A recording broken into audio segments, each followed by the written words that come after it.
And let's see here. Extra little handout. This was in the stuff we had. It was in the slides, and it's easy to read it. The bigger copy about the different kind of organization structures and different, what's the difference between projects, programs, and portfolios.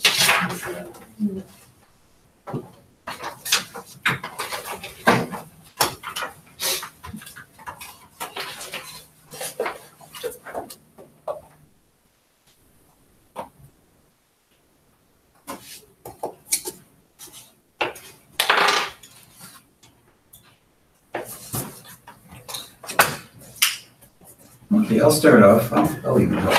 I'll do one myself. Which of the following functions could a PMO perform?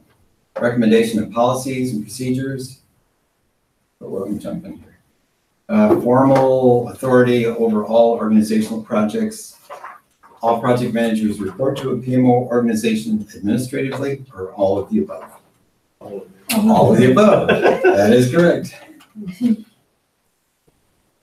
Barry, you want to do next one? We'll go around, what is that, clockwise? Yep. Counterclockwise. Counterclockwise. Stakeholders often exert influence over the project and its deliverables, which is the results. And that's true. Yeah, that's true. Okay. Standard bell curve life cycle is typical of construction projects, software development projects, vehicle design projects, all of the above. All of the above? Yep, all the above again. Project expeditor is it? Oh, I snuck in. She snuck in. This is the one I wasn't sure of. If I want to do this one. Go ahead. Okay. All right, I'll try it. A project expediter is different from a project coordinator because the project expediter cannot make decisions, can make more decisions, reports to a higher level manager, has some authority. It's funny, last night we did a few questions in Fast Track, and this was one of the One of the questions. questions, yeah.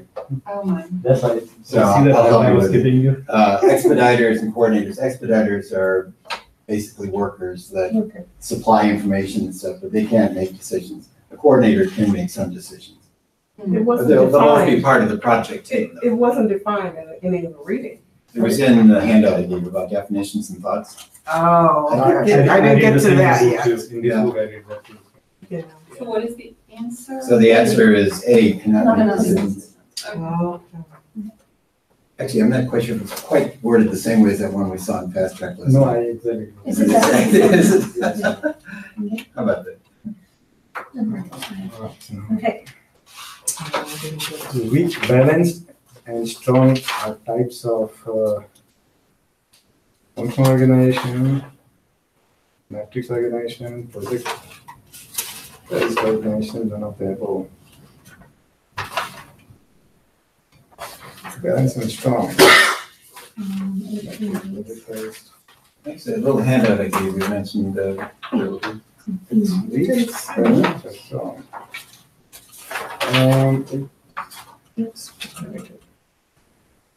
I understood the balance should be like if there are mixed, project and functional and balance, and it could be weak and strong. But from the project management point of view, I guess if functional organization, that could be weak. That's not quite what it's getting at here. It's actually, there are three types of matrix organizations where you have two bosses, weak, balanced, or strong. So it's actually going to be matrix organization. Oh, I see. That's what. The answer weak, is B. balanced, and strong are types of- Okay, so matrix. Huh? All right. Stakeholders' conflicts are generally managed by a continuous decision maker in the best interest of the customer, in the best interest of the stakeholders, by the authority of a project sponsor. I thought it was C, in the best interest of the stakeholders. That's stockholders there, which Stockholders. may or may not, I mean, they may be important. I put D. the project. The sponsor, yeah. Actually, and I don't know if you remember that triple constraint one that also had the three other things added into it. Ultimately, what we're trying to do it's not always the right answer, but if there's a conflict of interest or some kind of problem, ultimately we want to try to resolve it for the customer, in the best interest of the customer. Oh. So B is going to be the answer. But a lot of projects aren't customer driven.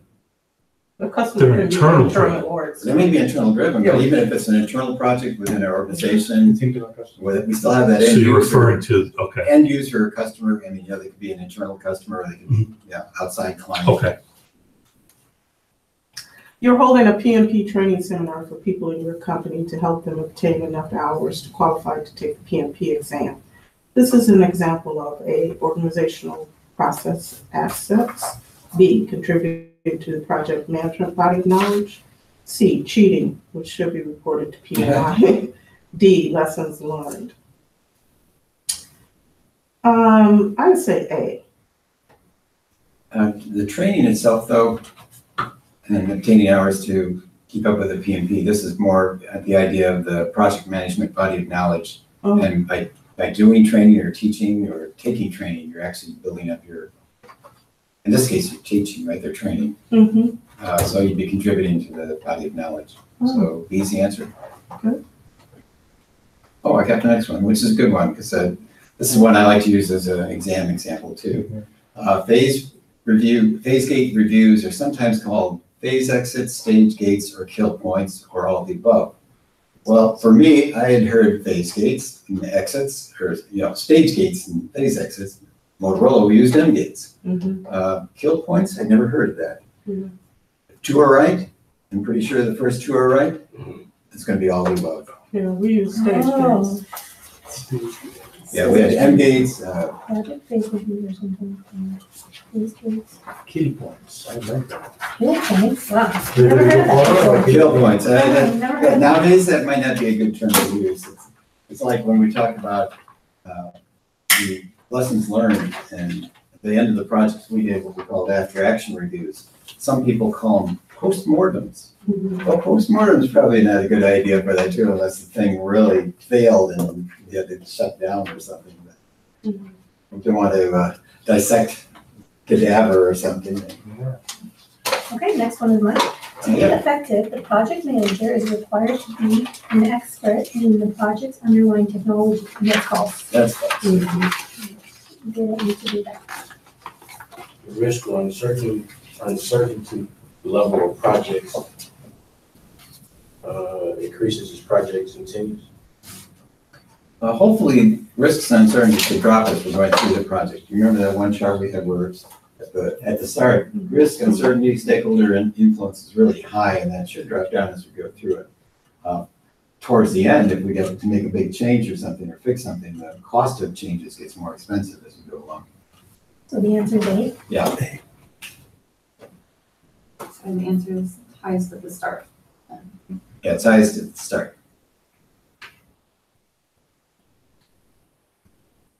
Question 11, the optimal organization structure for the project manager to work in is usually a blank organization. Functional, balanced matrix, projectized, composite. Thinking C, projectized. Yeah, and I probably should change this because I know in their new terms, they don't call it projectized, they call it PMO or something different.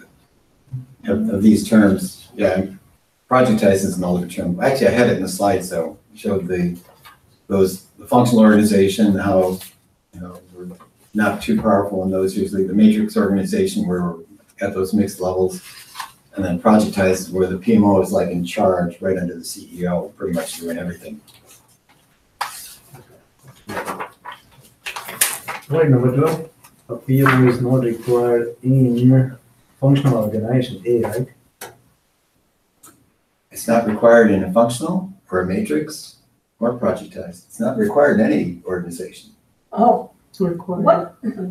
Or it could be in any organization. If it is functional. Functional is the least likely place you'll find it, but they could have a PMO and they may be more like consultants or just helping out with So the not only, engineering managers and things not like only that. project space, but functional also can have PMO.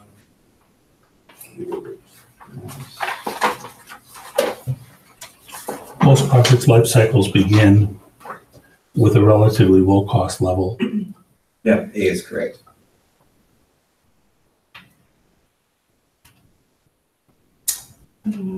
Project managers generally have the lowest amount of influence and authority in a functional organization, B, balanced matrix org, or C, projectized organization, or D, all of the above.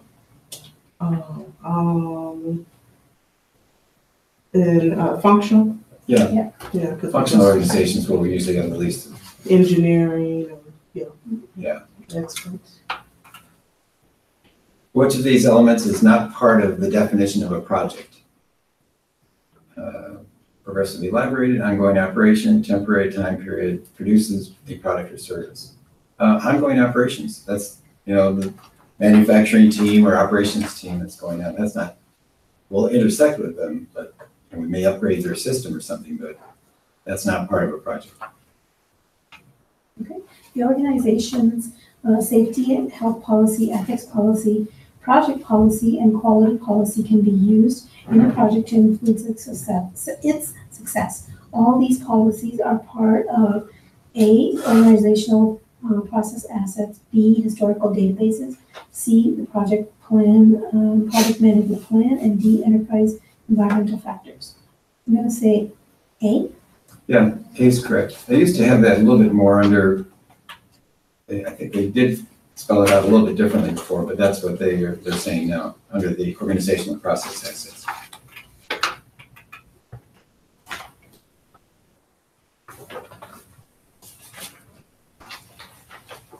Number 17. 17? Each employee has one clear superior in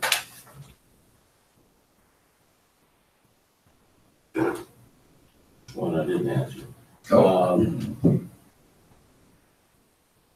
I think all, no?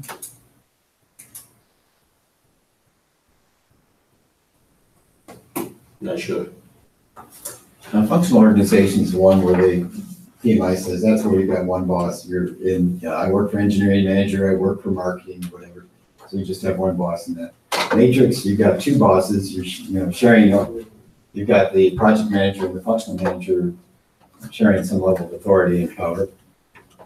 Projectized actually sounds like it's one boss, but even in that chart we had marketing and finance and everything under the one chart, so there's maybe still a dotted line to a functional manager to make sure you get paid and take your holidays and that kind of thing. But they do definitely say that functional manager, you've got one boss. Question 18, project life cycles. A, follow strict guidelines for phase names. B, have 5 distinct project life cycle phases. C, provide the project manager an additional level of control over complex deliverables. D, are always standardized within a program. I'm thinking B, have 5 distinct project life cycle phases. A little hint here, when you think about the absolute words and stuff, a lot of times that'll help rule out some. Always standardized, well, you can probably rule out D's. Follow strict guidelines for phase names. Well, that's, I don't know about that one either. Have 5 distinct project life cycle phases. Even in our charts, we showed sometimes they're not distinct, they can be overlapped some. So in this case, what they're really trying to get at is, by putting this together, it's going to give us as project managers better level of control over complex projects and deliverables.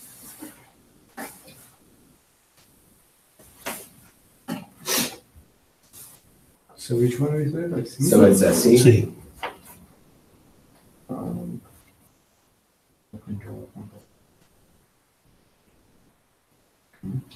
Alright. Number 19, blank provides a comprehensive, consistent method of controlling the project and ensuring its success. On value, technique measurement, strategic planning meeting, project charter, and project governance. So it's providing comprehensive method of controlling. So it's controlling method, ensuring success. Project governance. Yeah, project governance. They started emphasizing that a little bit more in this edition I've been about. In the phase sequence defined by the project life cycles, a subsequent phase is never begun until all deliverables are approved from the proceeding phase. A true B false. I think it's B because a lot of times you have overlap. Yeah, it's not, so it is false.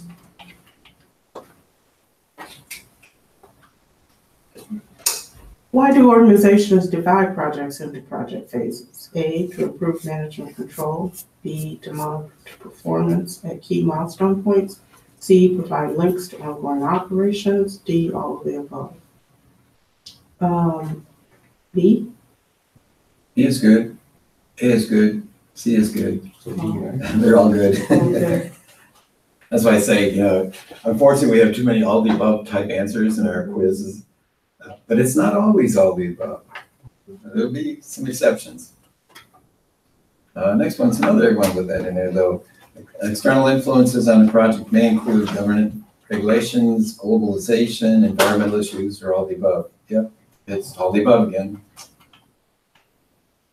Which group is not typically a project stakeholder? A, customers, B, suppliers, C, project team, D, competitors. I put D. Yeah, competitors generally aren't. Project can create all of these except A, product or an enhancement of a product. B, service or capability to perform a service. C, improvements in an existing product or service. Or D, ongoing operational results. D. Yeah, D is great. Now we're getting more of the wordy questions. This is a long one. Yeah. Here we go. So at the end of that paragraph it says, what should you do? So that's the question there. Okay. What's the blah, blah, blah, what should we do? Go with the first rep's opinion, go with the second opinion, get other opinions, or begin the process of gaining authority and formal approval before implementing any of the three choices. And I circled D. Yeah, D is correct. You're considering creating a PMO. You haven't done it yet. So before we choose any of those different options that everyone was talking about there, we got to get it approved and set up first. What to do there? Okay, number 26, we are about to call together 300 stakeholders from around the country. I think this is what we talked about. We had this in fast track yesterday too. Participate in a We borrowed some from Rita's material, I think. The project sponsor stops you and suggests the best of resources since there are many aspects of later phases you know little about. You reply that you must plan the entire project as best you can before you get to the executing. Okay? It is important to get all stakeholders together when initiating an efforts like this to understand their needs and expectations. He is right, you will use rolling wave planning, inviting only stakeholders for the first two phases. And he's right, you should do as much of the planning yourself as possible to avoid the time and expense of getting stakeholders for meeting. And there is no all of the above. There's no all the above on this one, no. I can't remember what we did yesterday. D. D was that? Yeah, it was D, avoid the You time should and expense do gathering much planning yourself stakeholders. as possible to avoid time and expense. All right, let's go to D again. Actually, it's C. Oh, C. Yeah. And this is where that idea of rolling wave planning comes in, which I explained a little bit yesterday. Rolling wave planning is the idea of near-term work we're going to plan out in great detail. So in this case, with a 4-year bioremediation project, that's 4 years. Who knows what's going to happen year 3 or 4? So we would really focus on early, near-term stuff, planning out in great detail. Stuff way out there, we probably have at a higher level, and then as we get closer, we build out the details for it. We talked about Agile, where has more than. And Agile uses rolling wave quite a bit, yeah. I kind of took this saying, well, we didn't learn the rolling wave yet, so that might not be the answer. That's what I thought. Well, I know it's unfortunate, since most of you got the books, and had not had like 2 weeks to read those first 3 chapters, it's hard to do this. 27, which of these 3 elements is not considered part of a triple constraint? Schedule, customer satisfaction, budget, or work to be performed? I said B, customer satisfaction. Yeah, and it's funny, Ganesh pointed out to me that in the book, Rita actually has the 6 things we had in that thing, but it also has customer satisfaction. It has a 7-sided thing rather than a 6-sided. It doesn't have a hexagon. It actually put customer satisfaction at the bottom of it, like it was one part of this big thing. Where was it? That was on, I can't remember. Two, I don't know, remember. I think that should be part of your goal, is what you want to accomplish. But it's Customer hard. satisfaction is the goal. Yeah, but it's So on hard to page measure. 46, 46? Consumer satisfaction is one of the Yeah, which is funny because in the chart we had, it just had the triangle with the triple constraint, but then the 3 other things in the middle of it. So what is triple constraint? This right here? No, well, that's the new thing. It used to be the triple constraint was cost, scope, and schedule. Cost, scope, Yeah. schedule, those are Which is previous. still 3 of those things, but then we added risk, quality, and resources as other constraints too. So there's 6 constraints now. Oh, so it's not the triple Should have constraint. done a hexagon. Okay, so which elements are not considered part of the constraints? Project constraints. So customer satisfaction could not be one of the constraints, like customer not satisfied no matter what you did, you just. That's a different problem. If they're not satisfied with our project, we've got a different problem there. Because our main goal is to produce something for that customer. Yeah, but earlier they say nice to have their own must have, so that's like dissatisfaction. Then you have Yeah, I mean, more we ran into that quite a bit in Motorola. The customer might want 300 things. We might have the capacity to make 150 things for them. So let's work with them really closely, make sure that we do the top 150 that they want. And the nice to haves are down below, the really important things that they needed. We had to make sure we got those out, especially for our customers who already provided for them. I mean, our competitors. Let's see, where are we? So what was the answer? 28. Customer- For 27, customer satisfaction. customer satisfaction. Okay, 28, you are a project manager in a large organization that uses a matrix structure for projects. You have been asked to investigate what organizational structure your competitors use and how this affects your ability to manage projects successfully. How would you describe the main difference between a matrix and a functional organization? Most companies, A, have found that functional organizational structures provide the most flexibility for managing projects. B, in a functional organization, project managers have more authority than they do in a matrix. C, more people work full-time on projects in a functional organization than in a matrix organization. And D, project team members usually report to 2 bosses in a matrix organization, the functional manager and the project manager. D. Yeah, D is the right answer. Well, I get a wordy one too. The question though is, what should the project manager do? Project is planning when 3 stakeholders come to the project manager asking for information on the company's new project management methodology. They want to know where it came from and why it's different from the way that they currently manage projects. Stakeholders are also friends of the project manager, and the entire group has worked together for years. The project is using new terms like corrective action that are making some stakeholders nervous, as they are unsure whether the way the project will be managed is going to change along with the new terms. What should the project manager do? Notify the PMO, advise stakeholders she'll keep them in communication loop on the project, supply a list of new terms and their definitions, make sure she maintains her authority as project manager, even though the stakeholders are her friends. What's nice that the stakeholders are her friends, but that's not going to be the one. This is one we used to go back and forth on some, but they actually went with notify the PMO. And I would think that the PMO should be supplying that list of terms too. So, that they kind of go hand in hand, but they went with A. I mean, B is a good thing for her to do too, keep them in the loop. I think their idea was, if you let the PMO that there's some people that don't get this new terminology that we're using, they probably need to do some more training.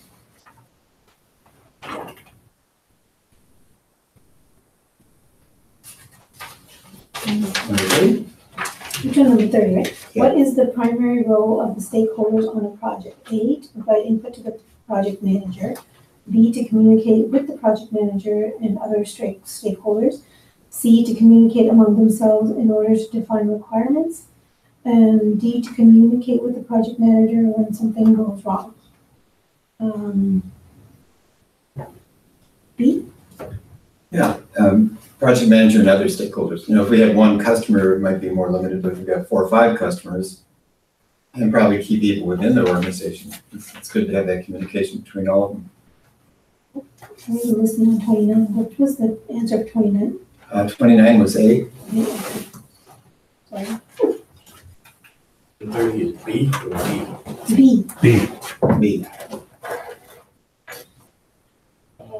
Understanding the culture, policies, procedures of the organization in which the project is being performed are most challenging, and agile organizations, small organizations, global organizations, or manufacturing organizations. I'd say global. Yeah, global is correct. C is correct. Question 32. Maria Gonzalez is a project manager at a consulting company. The company regularly builds teams to create products for clients. When the product is delivered, the team is dissolved and assigned to other projects. What kind of organization is she working for? A, weak matrix. B, projectized. C, functional. D, strong matrix. My first guess was B, projectized. Yeah, and that's actually good. Yeah, it is B. I was thinking I probably need to revise this quiz a little bit more than I did. I added a few things, but I left projectized in there, and they don't emphasize it the same way they did in the. What is it now? Like, is it a new term now? Project, is that changed now, the term? Yeah, this list of organizational structures, they don't actually have projectized in there. They've got a lot of variations of it though. Project-oriented, composite, PMO, which could also be over the portfolio and program and everything. So that's why I think this chart is one showing the organizational structure and characteristic projects is going to be helpful because they used to be we had 5 things, and now we got like 1, 2, 3, 4, 5, 6, 7, 8, 9, 10 combinations. This is one from last night.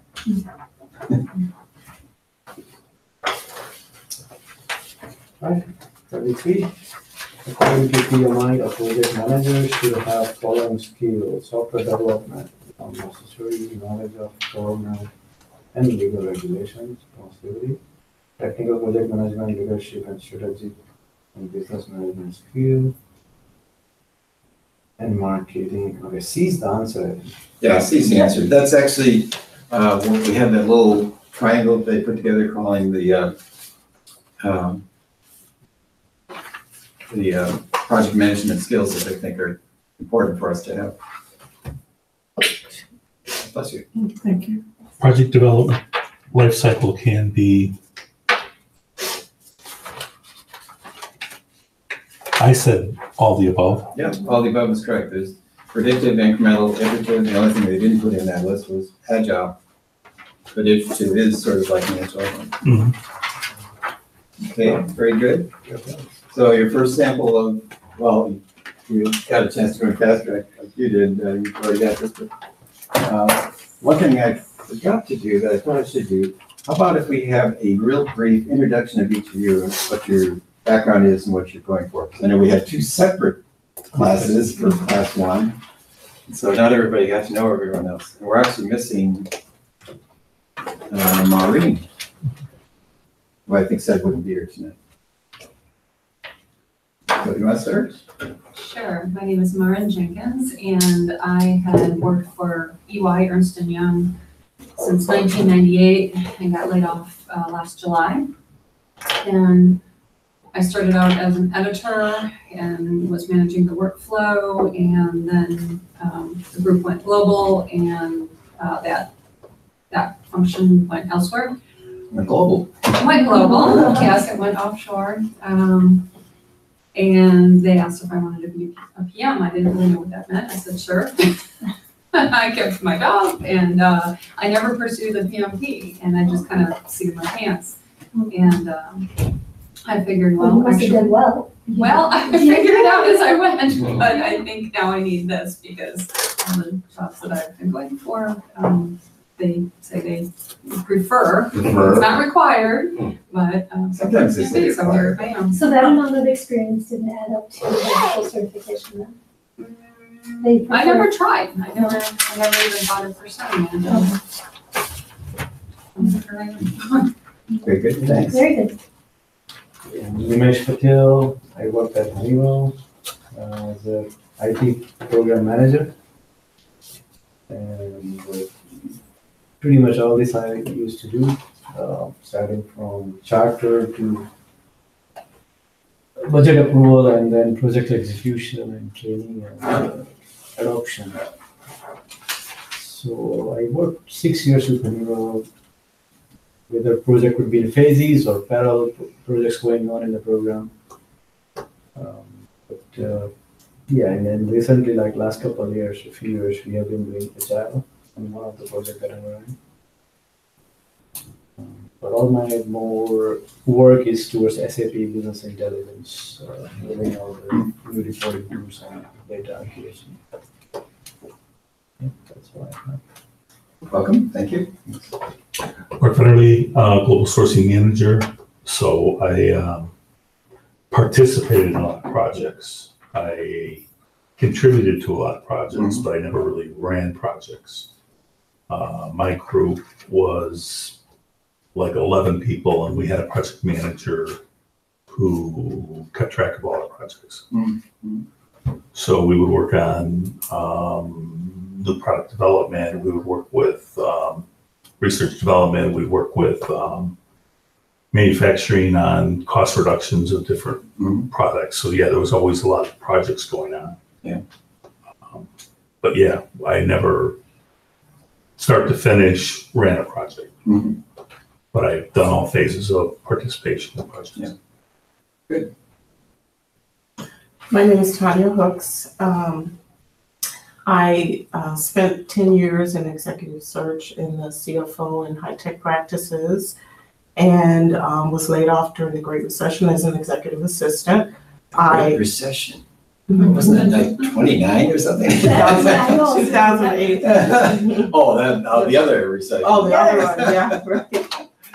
And then I subsequently I too worked in the past, worked for Accenture and EY. But then after the Great Recession, I went to work for PepsiCo in global R&D.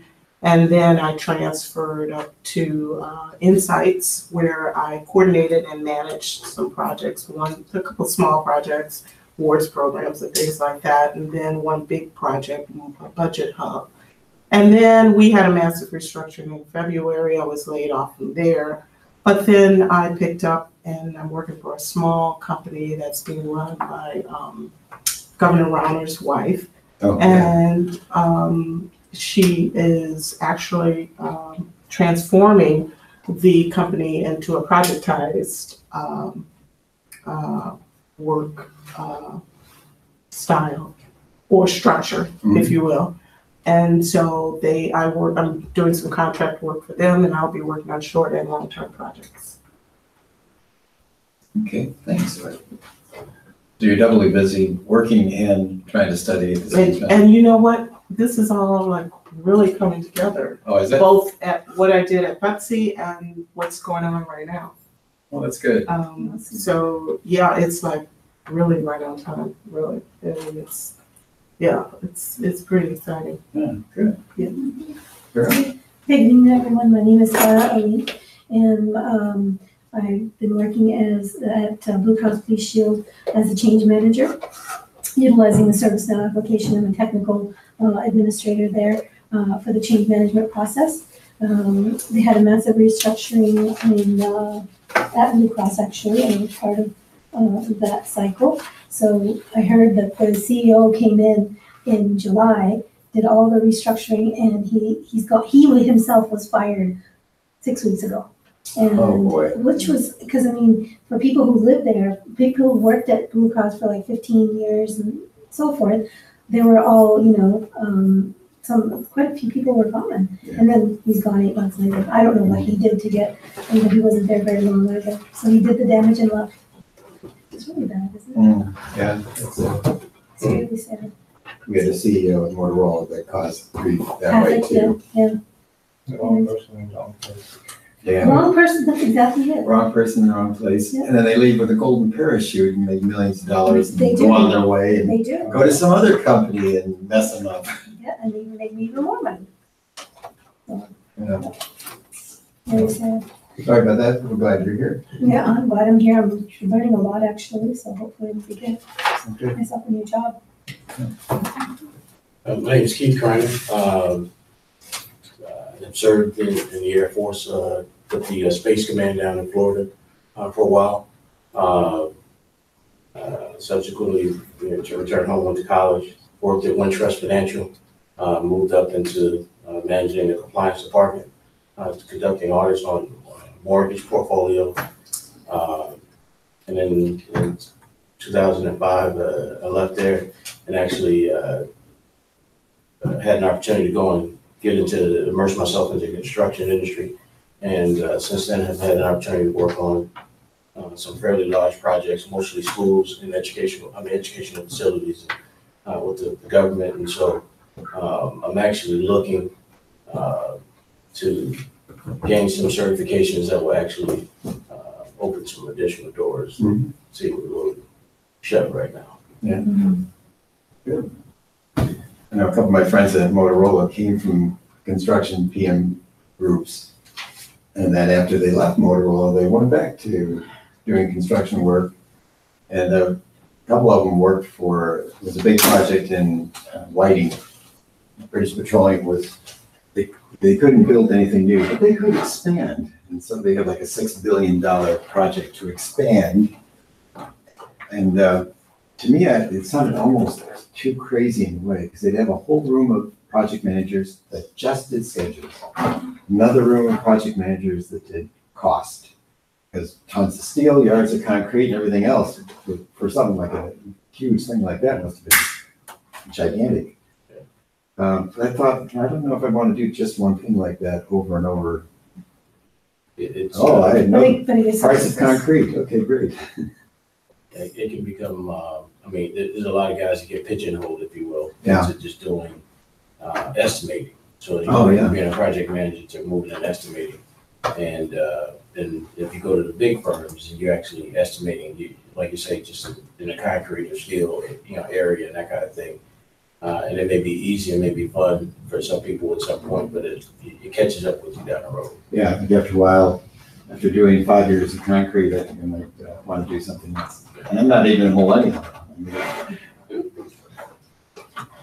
Oh, you guessed that though. Right? I'm not a millennial. Let's see. So for today, we're going to go into chapter 4, which is integration project management. I have a few handouts on some thoughts and terms for this chapter.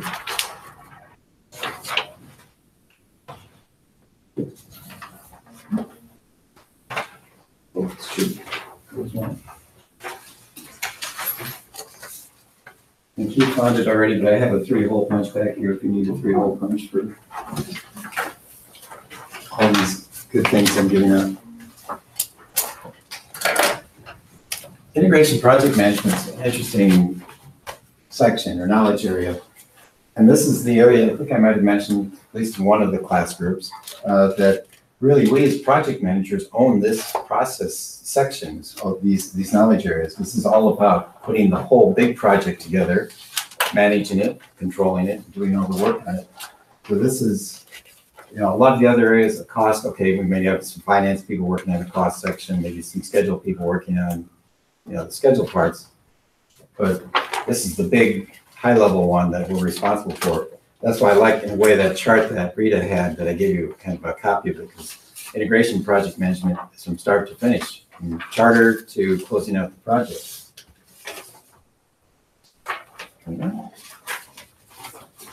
Here's some key concepts in this section. Well, I just actually said what that first key concept is, so we own it. So we're going to be responsible for really integrating all of the parts together and making sure we can manage the whole thing. There are some trends. They mentioned expanded use of project management information system, PMIS. I think over the last couple of decades, we've had lots and lots of reports and tools and stuff that have helped us, but now, I don't know if it's gotten into project management as much, but with business analysis and maybe even with big data, there's more things that can be done and maybe even done quicker than we did before. Visual aids, visual tools are being used more. The knowledge on project management's been growing. And just the fact that they added, revised, and did a lot of work on the PMP has been bringing in from around the world a lot of new ideas and how different things could work. That's also why we don't have just 5 groups of companies. Now we get a list of 12, knowing that it's not all matrix or all projectized or functional. We've got the responsibility to deliver and hopefully meet the project objectives and deliver benefit from it. And we have a lot more hybrid combinations nowadays. They mentioned, using agile or iterative practices. A lot of companies mix them up. I know we had groups that said they were agile, but really they were mini waterfall people. They were just doing the same thing, but they weren't really doing fully agile type things. They weren't following the manifesto and everything. Some of the things we'll have to consider is when we're tailoring the project, what kind of life cycle we're going to use. Is there a development cycle to take? And how long will it take? What kind of management approach are we going to use?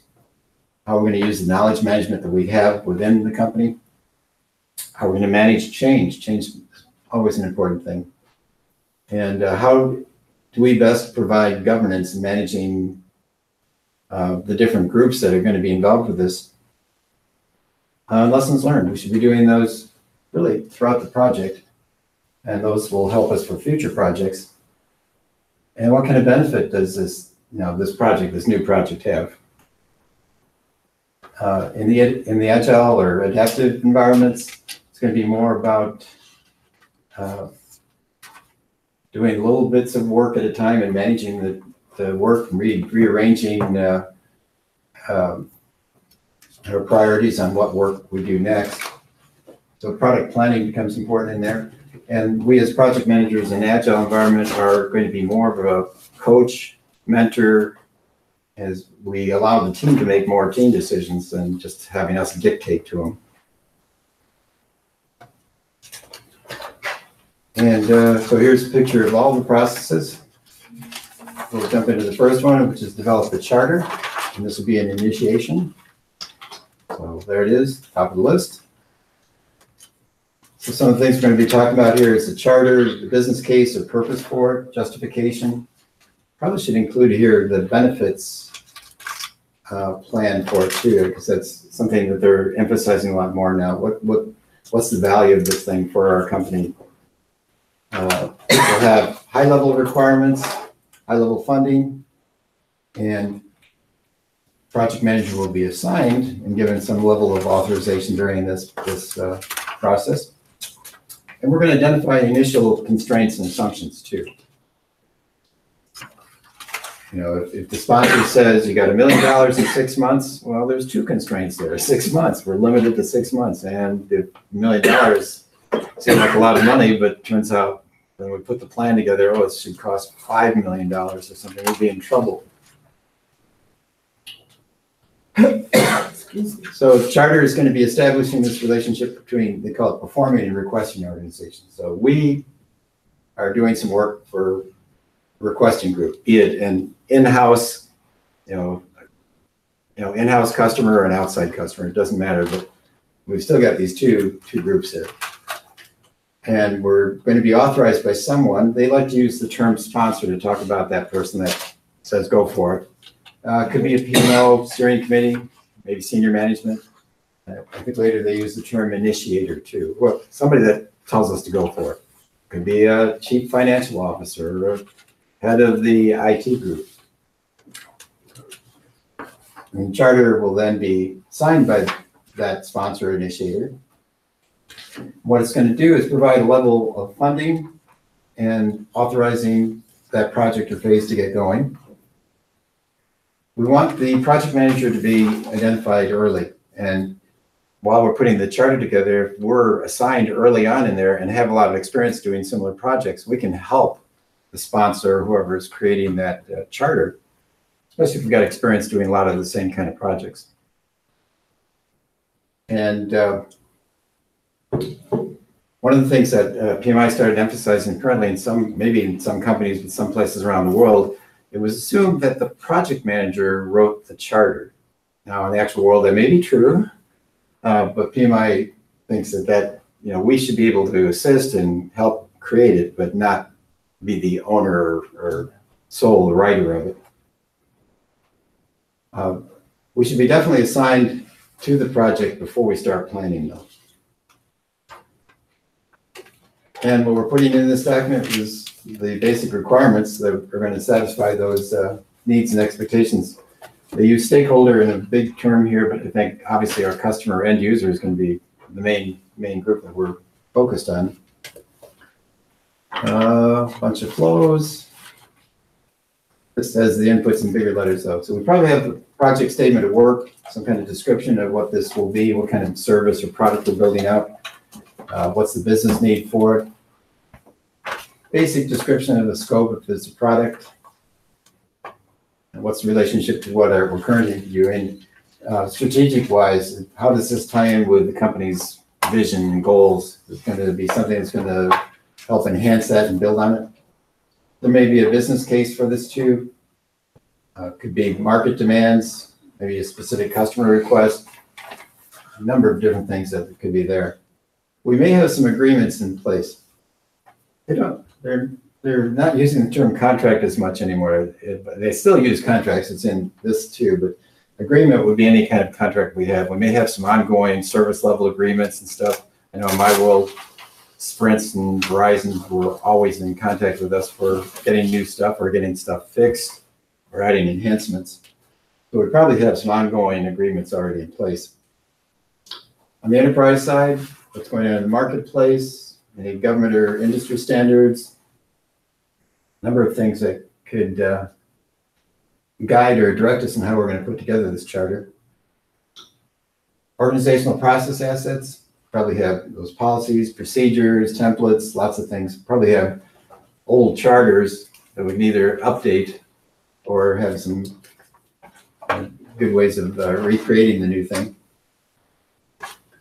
Tools and techniques. Expert judgment. Exam hint. When you have inputs, tools and techniques, and output questions, if you have an input, all of these are inputs except, and you see expert judgment in there, expert judgment is always going to be under tools and techniques. So if they say it's an output or an input, no, that's not it. That'd be that we will see expert judgment come up over and over and over in the where we're actually doing the work. By the way, let me back up for a second. It's probably the first time you've seen one of these, right? Yes. You will see this 48 more times after this one. You can sit wherever you want. Yeah, you can sit there. Okay. I'm not going to be sitting there for a while. Okay. What is that? How can I just, the elevator, I couldn't come up. I had to find somebody to. Oh, Yeah, I didn't know about that. yeah, we lock them out at a certain point.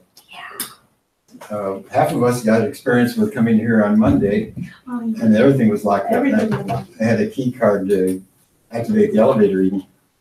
You're going to see this over and over. So there's inputs, there's things that are going to feed into this particular process. Tools and techniques talking about what kind of work are we doing on that particular thing. And then out of this will come some outputs. And so my little exam hint was that expert judgment is always going to be a tool and technique. So if you see a question about inputs, all of these are inputs except, or all of these are outputs except. That should be an easy one. Oh, it's tool and technique. That's not an output. That's not an input.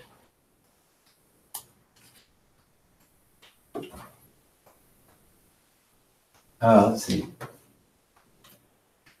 Yeah, and putting a charter together, if we got people that have worked on these charters before, and subject matter experts, maybe some people from the PMO, they can be helpful. A lot of times there's professional groups that can too. PMI would probably be glad to help, and there's other groups out there that can help in putting charters together. By the way, PMI does have templates for everything, even on their website, and they're partnered with some company that actually produced a whole set of files, and when you're a PMI member, you get to open them up and use them for free. So they got lots of good stuff out there. So what the experts are going to be doing here is trying to figure out how best to put together the charter, make sure any management and technical details are included. Data gathering is one of the techniques used. They're going to be looking at whatever information we got, try to help use that to build this charter. And they mentioned some techniques we might use. I kind of think some of these kind of flow, like brainstorming, conflict resolution, and usually collaboration or something like that would be in here too. So we might start throwing out ideas and we kind of duke it out a little bit and we've got different opinions on it. Eventually, hopefully we come to some good consensus. So I think that may be where we had a facilitator perhaps helping out to work through this. That 4-year bioremediation project reminded me of one of the things we did at Motorola early on.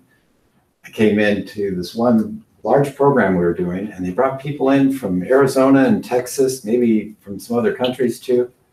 We had like a 3-day, 4-day workshop. We had an outside facilitator actually guiding us through this.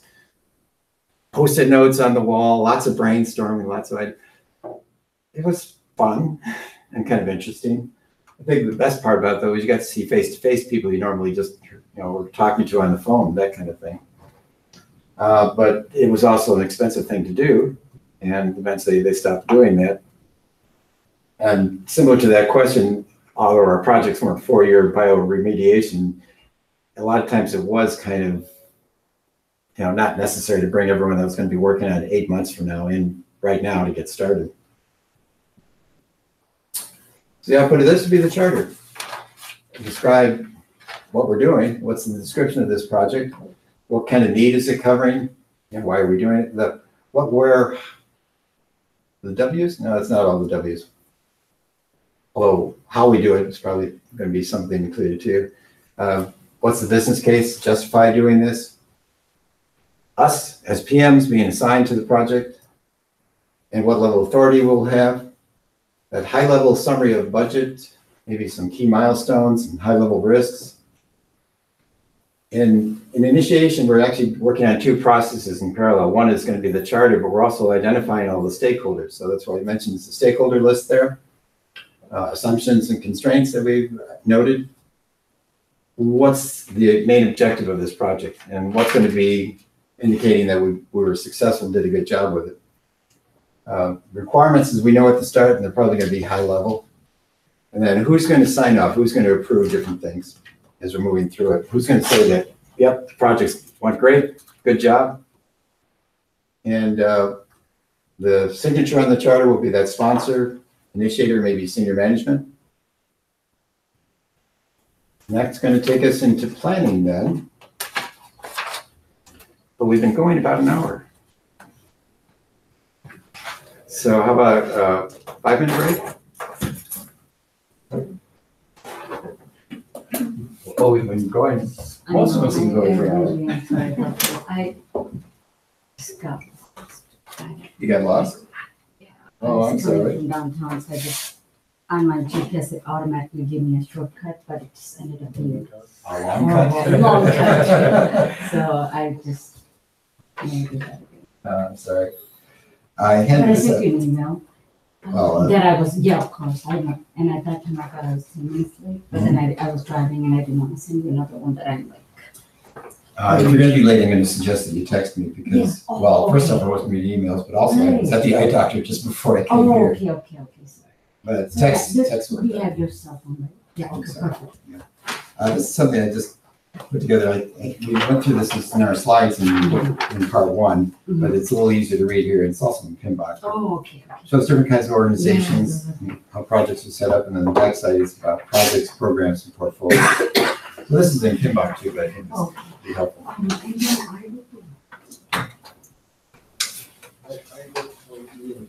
I'm seeing, June, open this, and probably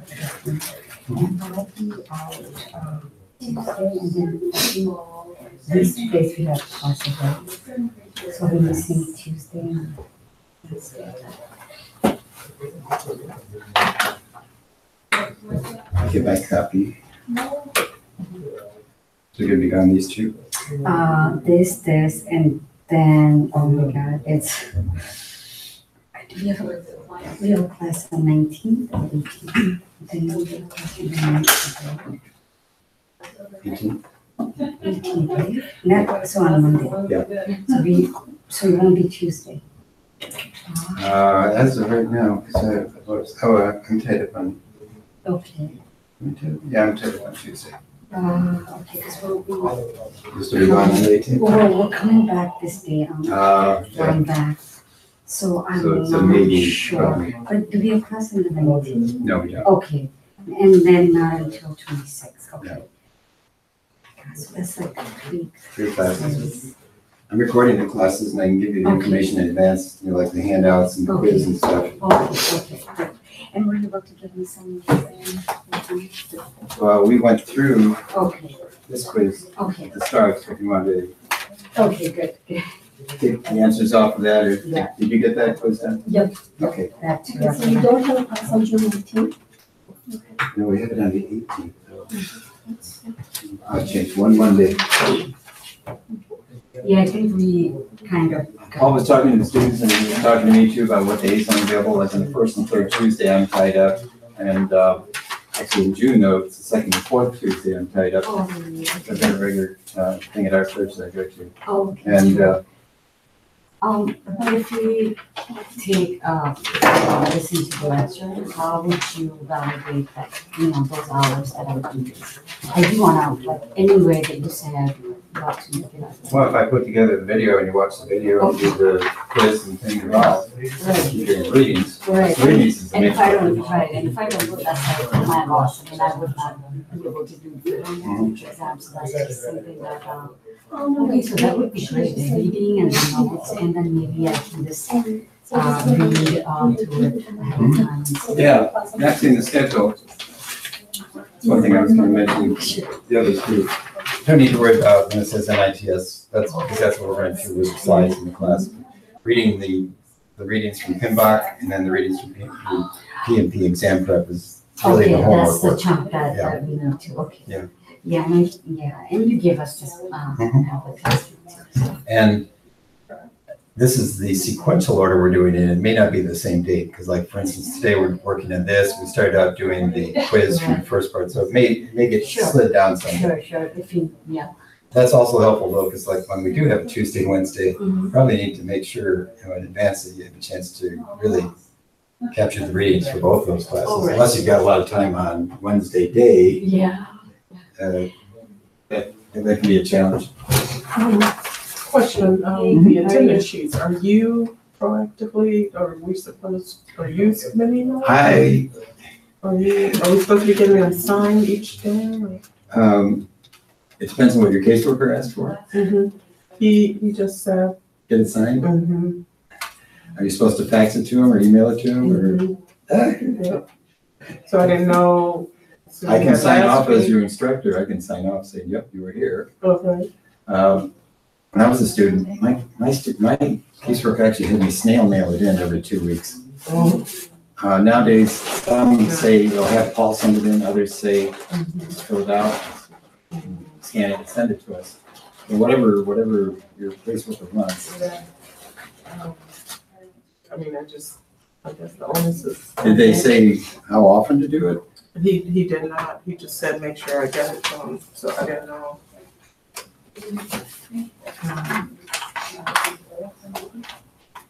I mean, I guess,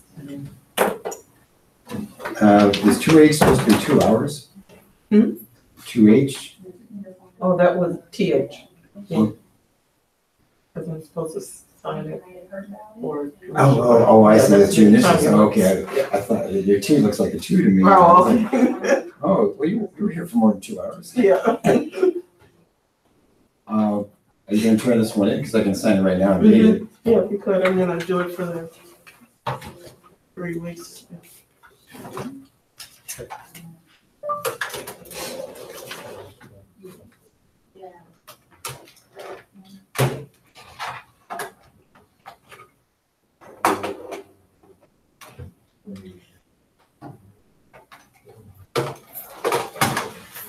I should have done, or maybe you should have dated it 5/30, not 29. Yes. You got tomorrow's on there too. Well, maybe I should wait till the end of week 4. Yep. All right, I'm gonna just suggest you check with your Facebook, because Yeah. some of them wanted right away, and others Yeah, 2 weeks. Every 2 weeks. is what Every 2 they weeks. told me. I forgot. It's so funny, because each work net is different in each county, and then sometimes within it, different caseworkers handle it differently. Different, yeah. For one in Will County, they just said, if you get your certification, just let us know. So, you know, wow. Whatever it is. Yeah, Will Let us know. County was like, okay, that's all they need to know. They didn't want to know hours per week and everything. I mean, some of the caseworkers want to know exactly. Mhm. Boom, boom, boom. A lot of times they compare with the original plan that was submitted probably by Paul. Mhm. And we drive caseworkers nuts because they change all the It's time. flexible, yeah. So we only have one day next week, June 6th? Yes. Oh, okay. You work, I guess?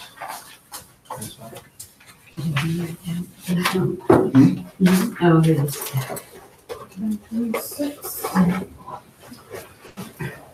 So 4.2 is developing the project management plan. And we're becoming PMPs, but this is also a PMP, project management plan. I don't think they're going to confuse that on the exam. They're either talking about people or they're talking about the big plan.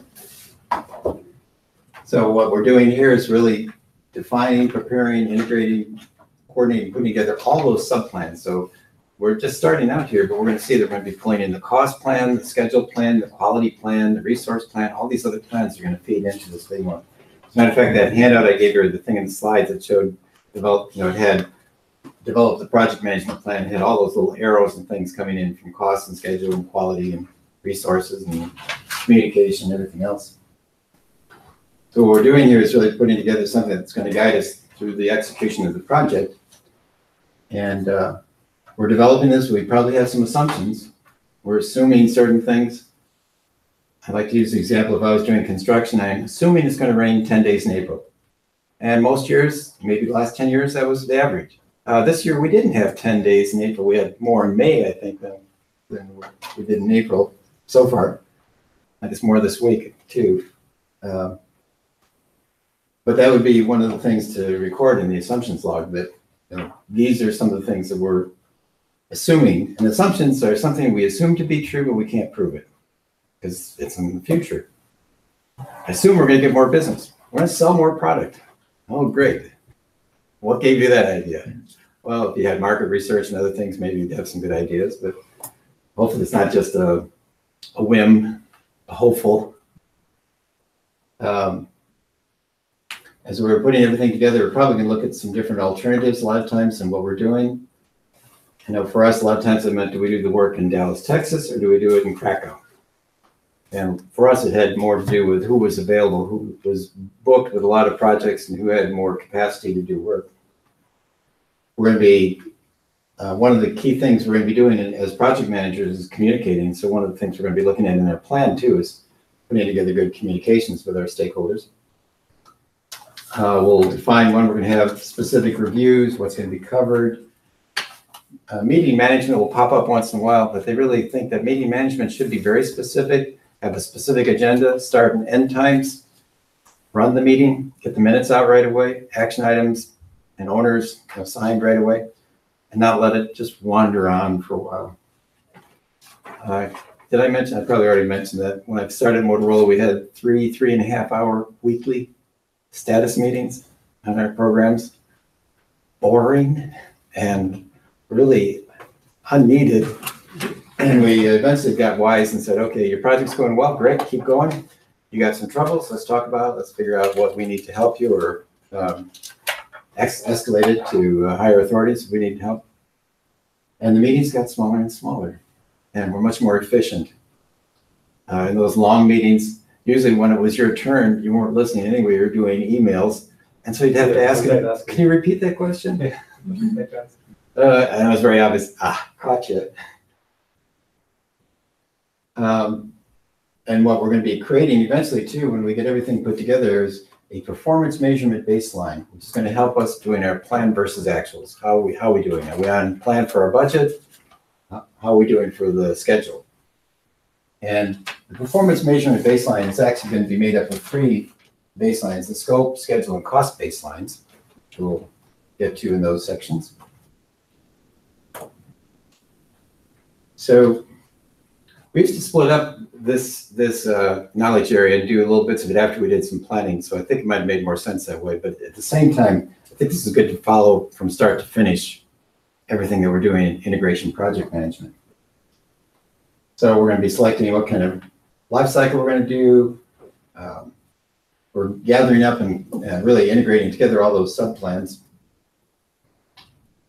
And figuring out how we're going to meet our goals and get the objectives done. It's going to describe in here too how we're going to monitor and control things, especially when we're looking at changes that will come up. There's always going to be changes. We're not in a perfect environment where we put together a beautiful plan and it runs just perfectly, and the customer never asks for anything different. No, there's going to be changes. And a lot of them are internal too. Oh, we don't have the staffing we thought we were going to have. Whoops. Well, that's going to impact how we do this. And we'll be using those baselines for doing the performance measurement. We need to understand pretty well the needs of our stakeholders and how we need to communicate with them. And we'll probably have reviews as we're moving along, when we're going to have them, what kind of timing is involved. So I think I'll go to the next slide because that will spell this out more. We've got the charter, we got the inputs. This number 2 is really the inputs from all those other processes, from all the knowledge areas for cost, schedule, quality, and the other 6. So here's where it spells out a little bit more, because we're going to have the 4 baselines, 12 sub-plans, and any other components that we're going to need in this. We'll be using enterprise environmental factors, standards within doing this kind of project, maybe some of the organizational things that will affect us. Personnel administration, HR, is not part of the team. It's always out there, but they're going to be important to us, obviously, because we need new people, or we need to hire more, or get contractors. We need to work with them. And on the organizational side, we probably have guidelines, templates out there that we can use. A lot of information from past projects. Tools and techniques, expert judgment. What's expert judgment always? A tool and technique. A tool, like engineering. Is this a trick question? No, yeah. Yeah, I mean, yeah, the experts could be, in this case, well, we're developing the plan, so they might be experienced project managers, maybe a program manager that can help us in figuring out how to work the projects together. Yeah, I didn't mean it as a trick question. We'll do different kinds of data gathering. Checklist is something that they've started introducing in this one, and we'll have more on it coming up, I think. But brainstorming, focus groups, interviews, different ways of bringing together this big plan. And we'll have to deal with conflict a lot of times. Ideally, conflict should, if we're doing it used to be brainstorming, conflict, and problem solving were kind of in order. Now they've split it up into gathering information and these personal skills. We still want to eventually come together and have a good solution for how this project's going to work. Here's a picture of the sub-plans. Well, this is talking about the big plan now. So within the big plan, within our project management plan, we'll have these 12 sub-plans. We'll also have a description of the project lifecycle we're going to use, what kind of approach we're taking, agile, predictive, iterative. And then we'll have those 4 baselines. The first 3 are the ones, well, actually, we're going to be mostly focused on using schedule and cost, but we will look at scope too. So we plan to do 20 different requirements. We got to make sure those 20 requirements get built, so we'll be watching that too. But as far as performance measurement, we're looking more probably at schedule and cost than we will be at scope. Scope's more like a checklist. Yep, we did that, did all 20 things. Good. This is a picture out of Himbach. And one of the things that sometimes confusing to people is what's considered plan and what's considered documents. I don't think they're going to ask a ton of questions on that. Basically, all these things are what they call plans. So the 12 sub-plans, those 2 down at the bottom there about the life cycle description and approach, and then the baselines. Everything else will be documents. I don't think they're going to ask a lot of questions on it, but sometimes that causes some confusion. Even they don't have it listed here, but I think it's interesting. The project charter is a document because it's before we've even planned anything. But that fed into us putting together this big plan. And reports, calendars, requirements, documents, and things, those are all documents. So everything over there would be considered documents, but these are the only things they consider to be plans. We emphasize that so much. I doubt you get more than 1 question that is, maybe 2, that would even ask you, is this a document or is this a plan? That takes us into execution. In execution, we've got 2 processes: direct and manage the project work, and manage project knowledge. So there they are. So we're doing here, this is where really we're doing most of the work, and this is usually where most of our budget is spent too. And I know one of my students up in Gurnee has worked on a lot of construction projects and stuff and with the government, and he was saying that for him, 6 months before the project actually started, it was really, he thought it was like this big pile of stuff. Well, it was probably him and a couple other people working on it, getting the permits and going through all the stuff they had to do. He thought the curve was a little different than the way we talk about it here.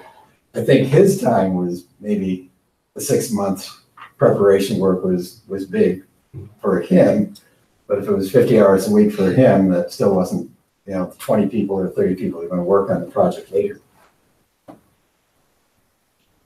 And so these are some of the things we're going to be watching. How are we doing on getting the requirements done, creating those deliverables, where we need to, obtaining staff, maybe even training and upgrading their skills and managing them. For resources, what resources do we need? My world, we did mostly software, but of course construction, you got a lot of equipment, materials, lots of things that you have to worry about. And implementing the plans that we had when we started this. Maintaining our communication, making sure we're communicating well both with internal, external stakeholders. And we're doing the work now. So we've got lots of information being generated. We know how we're doing. We know we're 3 weeks into it, 10 weeks into the project. How much have we spent? How's our schedule? So we'll be really looking at I still call it plan and actual, but it's really performance measurement. How are we doing? Are we on track? Are we off track?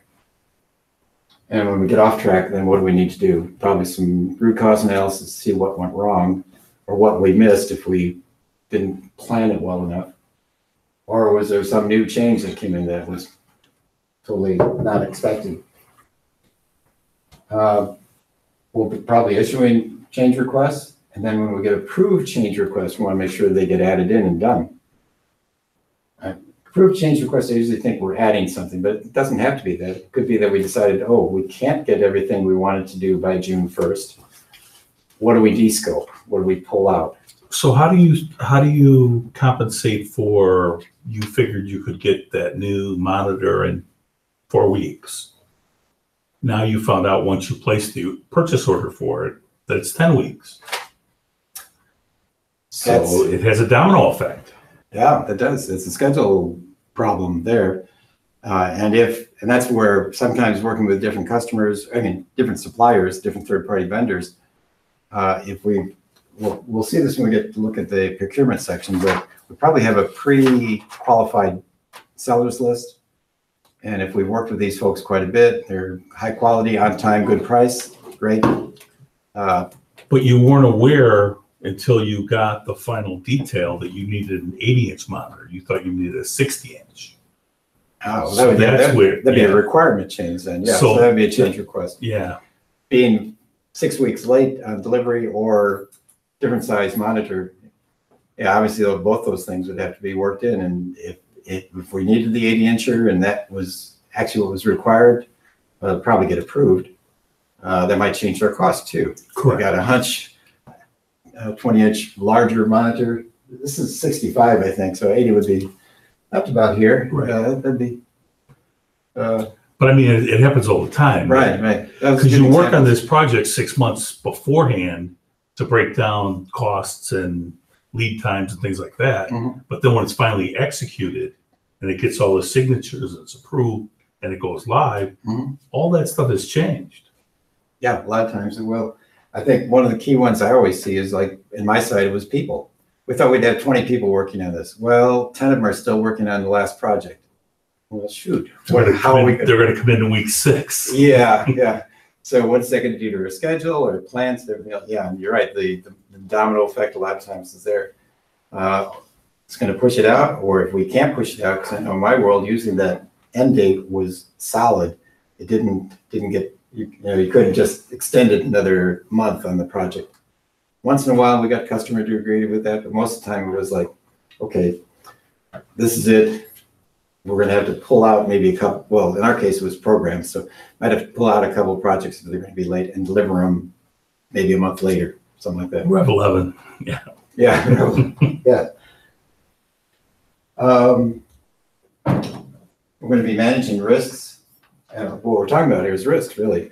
We expected it on 4 weeks, and then now it's going to be 10 weeks. Some risks we can identify up front. There's going to be other risks that we won't know about. And we'll get into that more later too. There's going to be known unknowns, but there's going to be unknown unknowns. So I guess part of that is, do you build in excess fat into your project? You build in reserves for risks that you've identified. And actually we'll build in some reserves perhaps for things beyond what we've identified. And when we get to the risk section, we'll go through that. They're going to be called contingency reserves or management reserves.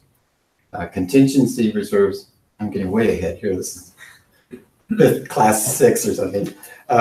Contingency reserves are for those known risks that we know might happen. Like I mentioned, the 10 days of rain in April. Well, if it rains 20, we're in big trouble. But if I assume it's going to rain 10 like it did the last couple of years, I would build that into my plan and build in the schedule differences and the cost differences that would cause. Maybe people can do something else, but Working weekends Yeah. and things like that, but that's additional cost. yeah, that'd be additional cost. Management reserves is for something we never expected. A hurricane in Chicago, yeah, that would be unexpected. I was going to say an earthquake in Chicago. Not likely. We're not, there is a fault line through southern Illinois, but not up here. I mean, we get a couple times in my life here, we've had plates rattle on the wall or something like that. But earthquake here, nah, not too likely. Maybe that's extreme. There's probably other things that the management reserve would be set aside for. Like, like Catastrophic failure. I mean, there's key vendors building catches on fire, and the product they were building for us gets delayed by 3 weeks. Okay. they file bankruptcy and the sheriff comes and puts a lock on the door. Yeah. Well, Been through we it. had some quiz questions like that too. But what do you do when they're out of money? Let's see. Oh, while we're doing all this too, we're managing our sellers and suppliers. So that's actually what we kind of got into there. Collecting and documenting our lessons learned. And as we're going through this, we probably had some process improvement plans that we're trying to do too. Things where we can either do our project work more efficiently or maybe build the product more efficiently. So we're going to see that on both the project and the product side of things. And lessons learned is, documenting what went well, what didn't go so well, and we'll be using that, putting it in our organizational process assets for future projects. I like to emphasize that lessons learned are as good as they are. If they go into a file cabinet and never looked at again, we're probably going to make the same mistakes next time too. And they defined a little closer this time. Lessons learned register is actually lessons we're learning on this current project we're working on. Lessons learned repository is that storage of the old lessons learned from past projects. I'm actually putting together a secondary definition sheet because PMI lexicon and the glossary doesn't have all these things in there. And I thought, well, they're not quite getting everything. I just put together a list of 50 some terms that I thought they were new form, and only 26 of them were in the glossary. I thought, And some of them you're learning, so you probably, a lot of these you may get, but I'm going to give you some helps on that too, besides the 2 lexicons I already gave you. Enough on that. A lot of things flowing in and out of this. A long list of stuff coming into it. Let me go to the next one. So the big plan, again, the big plan is a big thing with all those 12 subplans and the 4 baselines. Documents, change log, lessons learned, register, milestone lists, project communications, the schedule, requirements traceability matrix, risk register, and a risk report. A whole bunch of things feeding into this. Approved change requests. Now we're doing the work, we're moving along, so we might have already had some requests go in and we're already got them through a change control board and approved or rejected. But if it's approved, we got to make sure we handle it. A lot of times change requests come in for corrective or preventive actions, and sometimes just to fix something or repair something. And as we're doing that, we need to update our documents related to those. On the enterprise side, the company or organization culture and things we're working in will have some impact sometimes. Risk tolerances. We'll talk more about this later, but is the company risk adverse or are they risk takers? Or are they somewhere in between?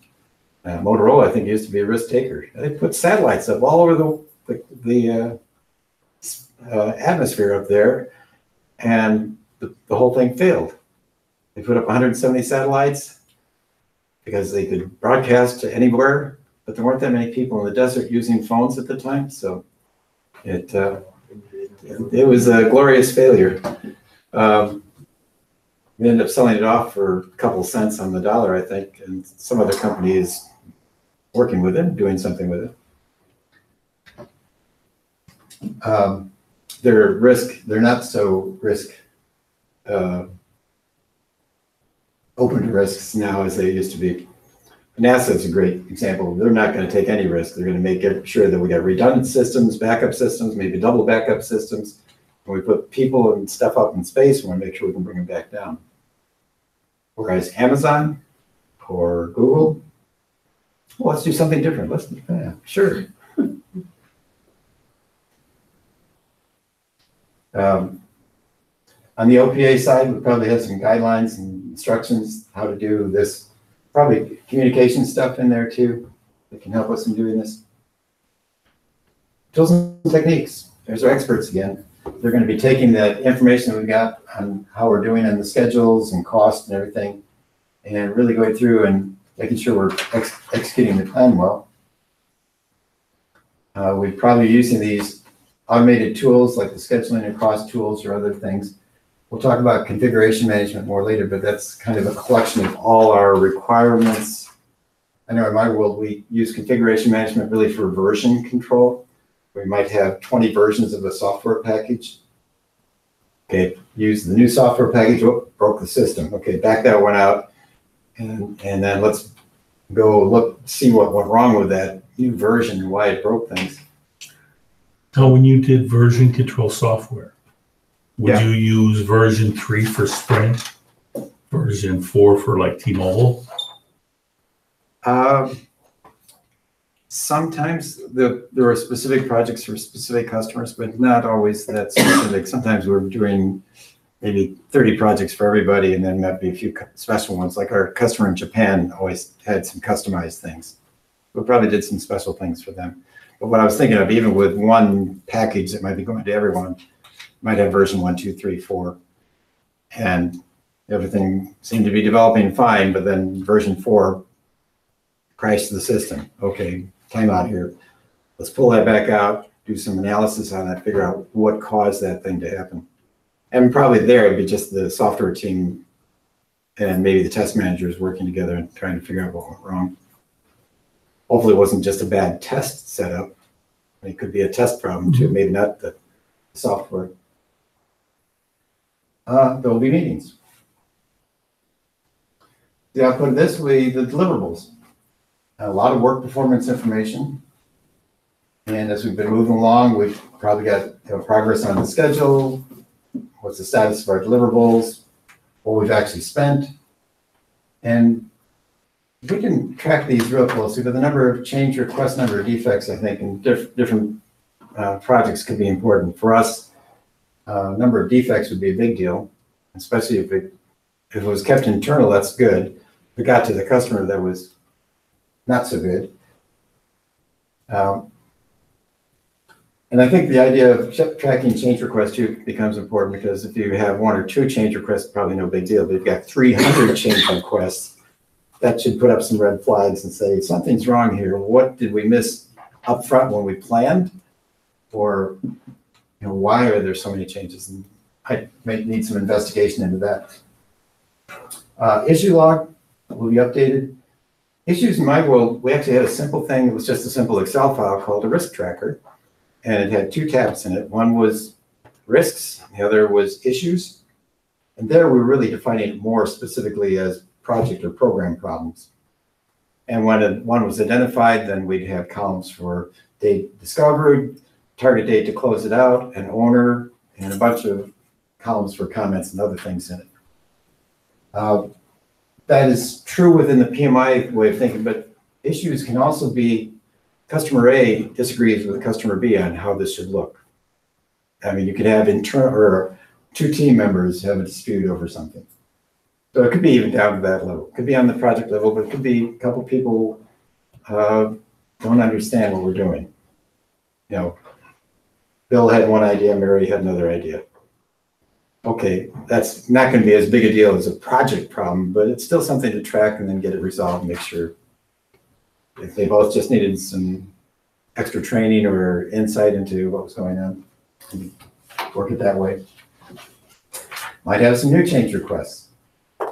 And these 3 categories are the ones they commonly use quite a bit: corrective, preventative, and defect repairs. And as we're doing that, we're also going to be updating any related documents that tie into those. Updates to the big plan. We have some things that are going to change in there and in the sub-plans. And as we're making changes too, we'll probably have some updates in these kinds of things too. Activity list, assumptions log, lessons learned, requirements documentation, risk register, stakeholder register. Especially nowadays, every company's got people coming and going so much. Our stakeholder register, even going through a 6-month project, could churn quite a bit as, well, we're all here because our companies were churning some, so it's likely to happen in there. Work authorization system. I think this is more common and more well spelled out, like in construction and in certain industries. But it's the idea of having a formal procedure that says when this next part of work will take place. So if we've got the foundation going in, we're probably not going to have the electricians join us until a later stage after we've got some framing up and other things going on. So I think it's usually tied in with sort of the timing and sequence of the work that we're doing. A little bit about corrective actions. Or actions, not just corrective actions. So these will be an output a lot of times when we're doing our monitoring control processes. Corrective ones to fix something where we see it getting off track, and we know we can just fix it by bringing more people on it, more equipment, something to bring it back in line.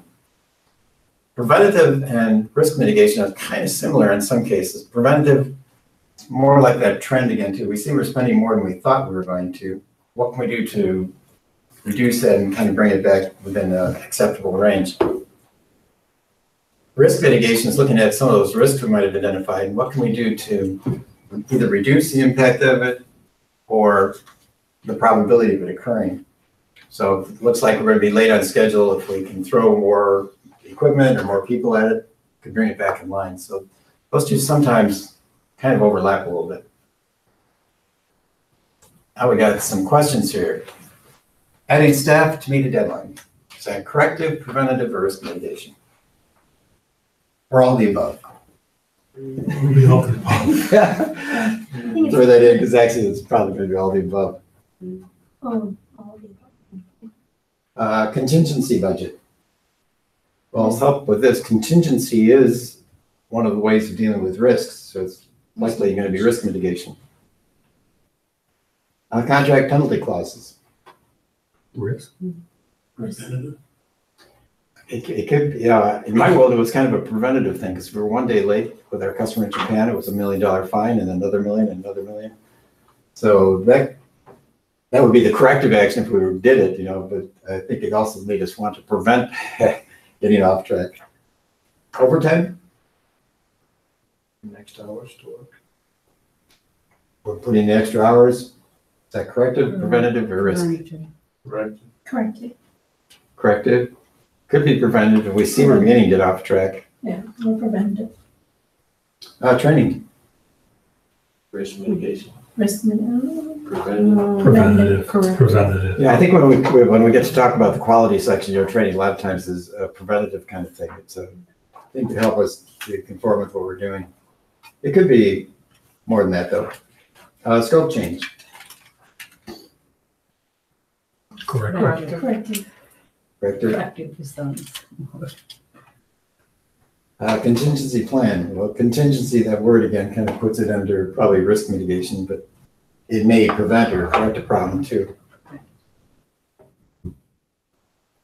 While we're doing the execution work on the big plan, these are the other processes that are going on in parallel. So lots of stuff here. Managing project knowledge, quality, resources, developing the team, managing the team, communications, implementing risk responses, conducting procurements, and managing our stakeholder engagements. A lot of these things are going on in parallel. So we're in charge of the big plan, but we've got all these other processes going on in parallel with us, which is why we as project managers have to track a lot of things.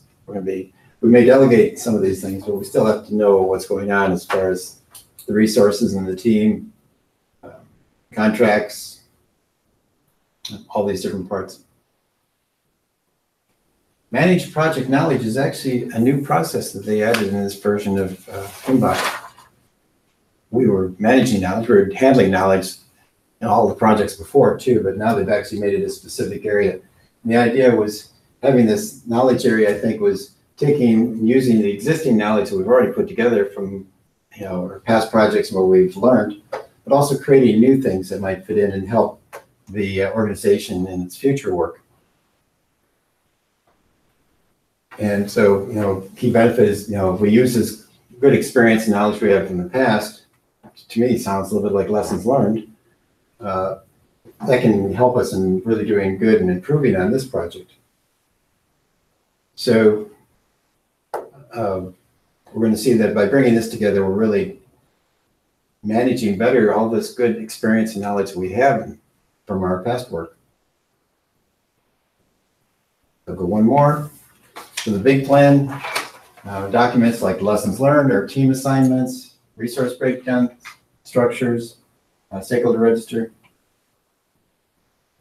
What we're looking at is trying to figure out, the deliverables are usually we're building something specific, a product, service, or result. And we want to make sure that we understand how best to do that. And our knowledge, project knowledge can help with that. Enterprise environmental factors, a bunch of different things, organization, culture, customer culture, stakeholders, location of the teams and where our facilities are, what kind of experts do we have? if we're in one of those companies that need this, legal and regulatory requirements may become a factor. OPA side, we cover policies, procedures, guidelines. They mentioned personnel administration here, which I think is interesting, because usually it's under the enterprise side, but they're talking about specific information on employee skills and training that people have had. Our communication requirements, and we have formal or informal ways of sharing knowledge. I know in my world we had lots of things that were posted that we could all pull up. We didn't have a lot of restrictions internally. We used a thing called Compass, which is kind of like SharePoint, and had lots of files and folders, which was interesting to me. When we transferred our division to Nokia Siemens, they used a very similar tool, but they had a lot of very specific authorization levels. So we couldn't just go look at everything. You'd have to get permission from the owner of that particular section of knowledge to look at stuff. Tools and techniques. Probably going to pull in special experts that have certain knowledge or training to help with this. We could do some things like we mentioned, knowledge and networking and communities of practice. I know in PMI world, you'll hear about communities of practice quite a bit, different groups that may be specialized in one area of project management. Well, these guys are really good in IT project management, or these folks in construction project management. And then you can share ideas and best practices between maybe different companies and different organizations. Could have interactive training, workshops, creativity, ideas. Information management, our lessons learned. Libraries, I think they're talking about libraries even in the broader sense, a lot of stuff out there that we can use. And actually nowadays, we might not even say libraries. I think we should put like maybe Google search in there, and that would be where we get 80% of our knowledge. And then we'll probably, even in this, do some of those things like doing active listening, facilitate some, do some networking, and lead the team in sharing knowledge. The outputs of this, maybe some updates to the lesson learned register, maybe even adding a new category to it, updating our plans, and updating our process assets too. If we've added new knowledge in there, we'll put that in. And that takes us into monitoring and control. Monitoring and control has two processes: monitoring and control the project work, and perform integrated change control. So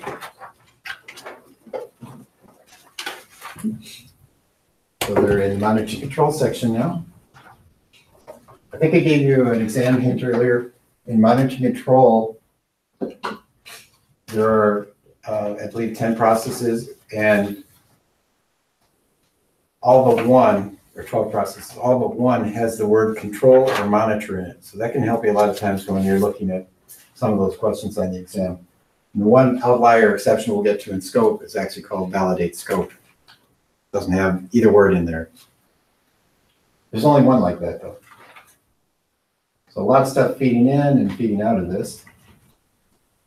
A long list of stuff here. Let me go on to the next one. Wow, I'll get a few slides before I get to the inputs. So what we're doing here is really, monitoring controls like that umbrella process group. But that being said, most of what we're doing in monitoring control is actually in execution. I mean, we may do some stuff in initiating and planning, and maybe find some things to correct or get in line better, maybe something in closing, but we're doing the bulk of the work in execution. So that's also where we're doing a lot of our plan versus actuals, how are we doing on this? So we're doing a lot of tracking there and looking at our forecasts and what we've actually accomplished. Maybe recommending some new corrective or preventive actions. Tracking our risks. As risk occurs, okay, well, how did we do with our risk response plan? Did we tackle it, handle it pretty well? We have new risks popping up. This is, excuse me, this is kind of talking about where we are status-wise and progress-wise on our product. And how are we doing on our cost and schedule information? Are we on track, over or below? And as we get approved changes too, we want to make sure those changes get implemented.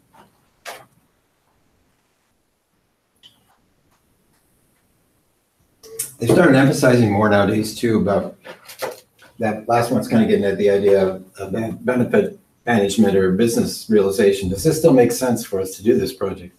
Not just way up front at the start, but as we're going through it. Does it still make sense? Or is it customers don't want this anymore? They don't want this iPhone 1. Oh, we're going to not produce any more of those. Or they don't want the iPhone X. I don't know, whatever it might be.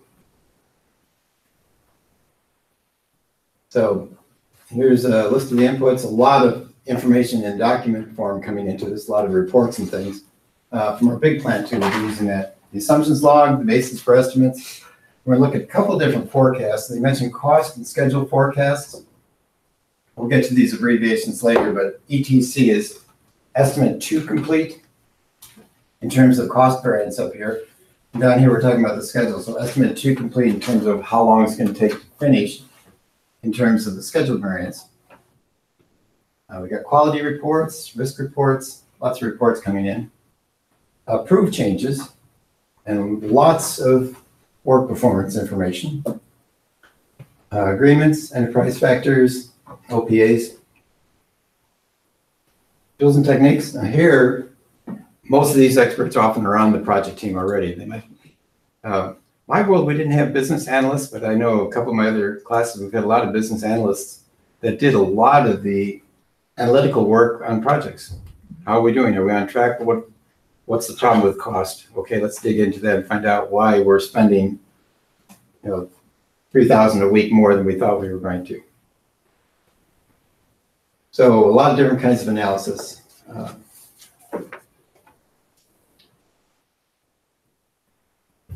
And it's interesting. I think they talk about alternatives analysis. I mean, if we already put together a certain plan, we're going to do it this way. And then they say, well, is there another way we could have done that that might save us some time or some money? Hopefully we should have done that up front when we were planning, though. We're looking at different alternatives. When we do have problems, though, it might be something like a root cause analysis, trends and variances. Under decision making, I mentioned using voting as one of the ways of doing that. And for voting, they usually talk about, it's great if we could be unanimous about something, but we may 50%, maybe a majority is all we got, 55%. Plurality would be a problem if they would work too well. If only 30% say we're doing it the right way, then that's an indication of another problem, I think. We can have various kinds of meetings. The output of this, maybe some new change requests. Work performance reports with our current status and what's going on, maybe recommendations for those change requests. Updates to our plans, updates for our baselines if we're going to do something's altered, our schedule or cost baselines. And updates to these documents, actually new forecasts of where we are at this point in time. And maybe some additions to the issue log. So perform integrated change control is the other process in this section for integration. And go to this one. So lots of things feeding into this. And I didn't point it out specifically, but when we were putting together the big plan in 4.2, it had two subplans that came out of it. We had the big project management plan, but we also had the change management plan and the configuration management plan, part of our larger integration project management stuff. So we had two subplans that were actually part of that group of 12 that we had. We got the three baselines, project documents, traceability matrix for requirements, a risk report, work performance information, change request. Now, these change requests could be coming in from all the other areas. Could be coming in from quality, schedule, cost. What perform integrated change control is kind of a central hub to work through all the changes. My world, I don't think we actually had anything quite like that. We were more diverse, and we had a lot of different change control boards and things, but we didn't have a centralized one, but that's the way PMI likes to talk about this. Tools and techniques. Judgment by our smart people again, our experienced people. Probably have some tools that we can use for this.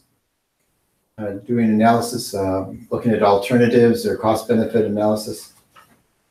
And probably have meetings, and I put in parentheses there about change control boards, because usually you may have some very specific change control boards that evaluate and decide whether to do certain change requests, either accept it or reject it. And so what we're doing here is reviewing all the change requests, approving or rejecting them, and then managing the changes that are accepted to whatever we're going to deliver. So this can be done throughout the entire project. That being said, I think we're still doing all the work, or most of the work in execution. So that's where a lot of it's going to take place, I think. In the way PMI thinks, configuration management contains within it a change control system. So we might have all the change request documents and everything in a system within that larger configuration management system. What we're doing is controlling changes, especially to our key things like scope, schedule, cost, quality, risk. Oh, those are the 6 things there, but also contracts and stakeholder expectations. So we're pulling these all up from all those other sub-plans. Change control system, these are very formally documented procedures. I know we had databases and everything that worked a lot of this. Forms, tracking system, approval levels, who could approve or reject things, maybe strategies on how to review and handle the changes, probably meetings, and probably emergency authorization. You know, if the change board met once a month and they just met last week and we've got a big problem with one of our vendors, it might be time for an emergency board to come together. Change requests should be formally documented. They can expand or shrink what we're going to do, and can result from a lot of different things. They give some examples there, different events that change things. A big whoops, we left something out of the scope of the project. A value-added thing, that's often a good thing. If there's something good that we can add in here and we've got the time and capacity to do it, let's get it in. Could be some contractual agreements and things that we need to deal with. Perform integrated change control is sometimes abbreviated, like it has it there, PICC. You might see PICC once in a while. It includes all the things we're going to do to identify what changes needs to take place or has occurred if it's done an end around on us. Reviewing, analyzing, and approving and rejecting changes, managing the approved changes.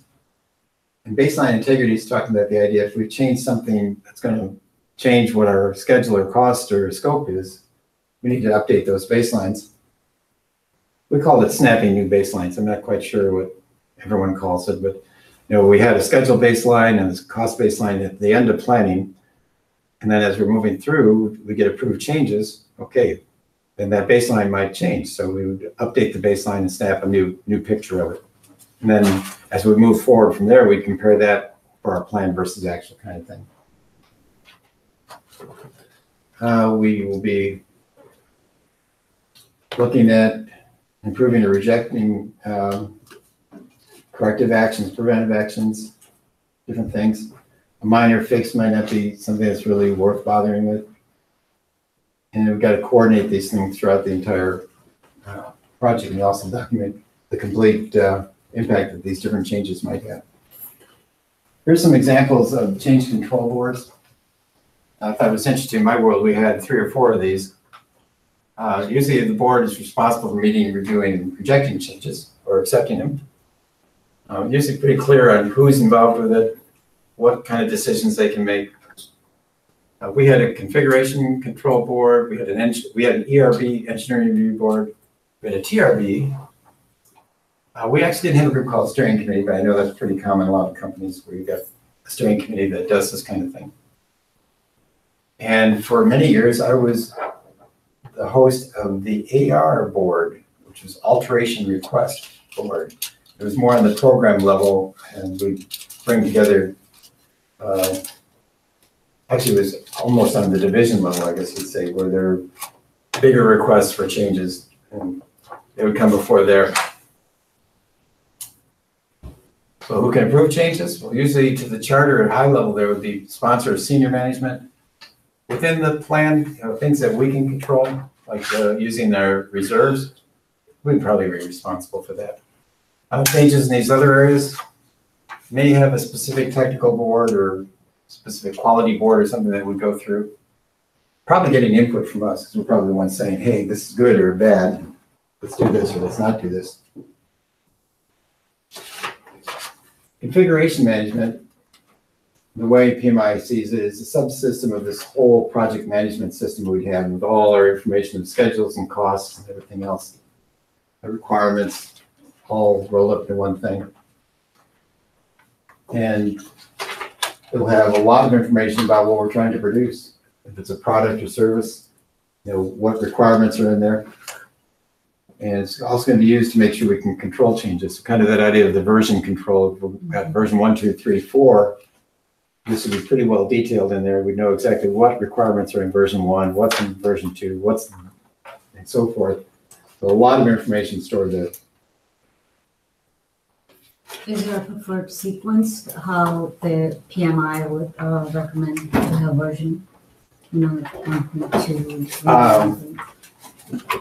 I don't know if they get that specific about that. They probably would, because when we go through scope, we'll talk about WBS, and we're going to have ID numbers that go 1.1, 1.1, 1.1, that kind of thing. Probably would have very specific things. I know in our world we had a lot of detail. Mm-hmm. We had project IDs that usually contained 4 to 6 characters, and that would always be tagged on to whatever those particular things were. And I'm sure on the subsystem level, they had a lot for all the software packages and stuff that was pretty detailed and pretty built out. Every minute detail, anything that changes should have a version. New version. I would think so. Well, I guess it depends on the kind of project. I mean, if we're talking about, let's say you're just changing one grid, you're adding one line to the whole document. There's just one little change that you want to have. Would you update it in Jira or whatever document you have, and the latest on top? Is that how? I guess it would depend on the kind of company and kind of product we're doing. If it's a minor detail in a directions worksheet or something, maybe that doesn't need a new version on it. But maybe it does. Maybe if it's something that's going to go to the customer, they're going to use it to figure out how to install this new product. And adding that one line or that one sentence into it was really in good detail. It's like installing, how do you install this water heater? Oh, okay. If it's missing something, and it's important for the end user to know this added step that wasn't in the original document, well, yeah, we should have, that would have to be really tightly controlled. If it was something, I'm trying to think of something minor. If it was deciding whether this was black or blue, that might not even, reach up into anywhere. If it's a rocket and we've made one minor change in it, it's probably got to be extremely well documented. But even that black to blue, Yeah. I've taken calls from customers. Yeah, Why did this change? The old one was blah. I like the blue. I'd rather have blue. I don't want black. Yeah. And we always did control number, point, change, Point 1, point 2. and then we did a date. We always had a date behind it. Yeah. Because sometimes we did a slight change. Yeah. We didn't issue a new rev level, but we did. You did document it though and have the date in the it. date. Yeah. Real experience. Once I had to make a change, and one of the grade that we had to make for one of the requirements, and so I updated. I loaded on Jira, and assuming that developers, when they get to that, when they work on it, they would pick up the latest one. But they had printed the version right before it, and they were just going off of that. And so they were just going off of that, and then what happened was then they missed that part, and it was just something that. So then what I end up doing is every time that I would have a version, I would just say exactly where, just write it on the top that exactly what is being changed. What has on changed, this, yeah, so that's that good. it's right there. Yeah. And then we also told the developers that, every time just make sure that your version that matches the one that you're working on. Oh, yeah. Sometimes they just like to have it up front, printed copy, but then in the meantime, we have something. Yeah, you got a hard copy that's 2 versions old, whoops. Yeah, exactly, so we were working. Yeah, yeah. A little bit about configuration management and change control. Should be very standardized. The better you've got things written out, spelled out, good procedures and everything in place, the easier this will usually work. And with change control, we're going to identify, document, and control every change both to the project and the product baselines. Some of the activities that could be included, configuration ID, again, the specific, I think you gave some good examples there. We've got this version and it's got this in it. Here's the change in this particular version. Should be very well spelled out. I think what they're getting at with configuration status is we're going to store all this stuff away, but we need to make sure we got any approved changes really well documented in there. And we may have to do some verification and audits sometimes. Maybe stuff got left out or wasn't included, or the change request wasn't fully explained. Good to get those things corrected. Outputs of this, approved change requests, and what effect they're going to have on different things. So we may have to update plans, maybe baselines if it's going to change our cost or scope, schedule, and updates to our documents. More stuff going into our change request logs. Our configuration management stuff, probably a bunch of updates. And it's time for a break. Let's notice that.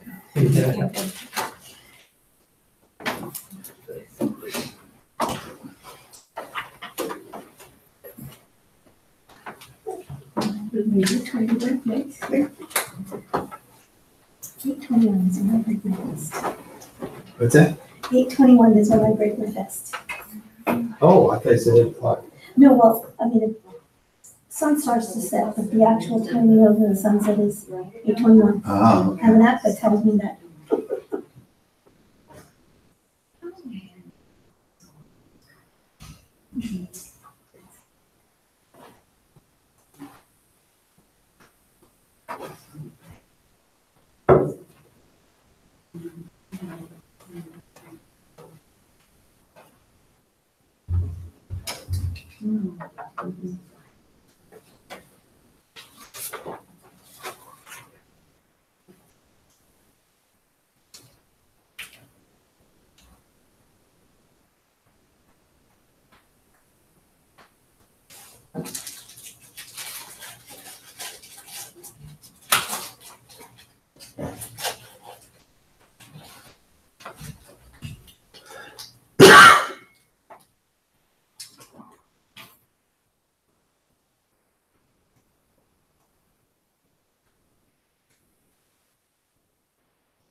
Cause confusion. I just saw my eye doctor and I've got 2 pairs of glasses. Exactly the same. Identical frames. Oh my Oh my gosh. gosh. And Oh my God. my current pair that I've been wearing Mhm. was breaking. The arm was breaking out. But now she was able to fix it. Now you have 2 glasses But- that are the same. Yeah, but with different prescriptions, so, and she got confused and switching them around. At the end. Rev level. And this one has red dots on the frame, which was the older, and originally the older ones. And she was just gonna switch them around and then got messed up in the process. They had a crazy day in the office. Oh my gosh. Upgraded their system and it brought the computers down. Oh my gosh. And by the time I got there, they were like an hour behind on schedule, I think, something like that. They almost left. Well, I did leave before getting a new frame. But she did find out that I'd gotten these frames in 2012 and 2014 or something like that. Oh. You're due for Yeah. whatever, I don't. Don't For get new the same frame. frames. Don't get the same frame. See, the lady in charge of that was shaking her head now, they want the same. We got it down to 4 new frames. And then we sent pictures to my wife on my phone, but she couldn't see them very well, so we didn't, I wanted to get here in time, so didn't make a frame decision yet, so that'll be later. You can always take, and even drill a small hole in one of the ears, just so you remember which one's which. Well, she originally put like little red dots here, which actually helped me, because I didn't have anything for a long time. And they weren't, the prescription wasn't a lot different, just a little different.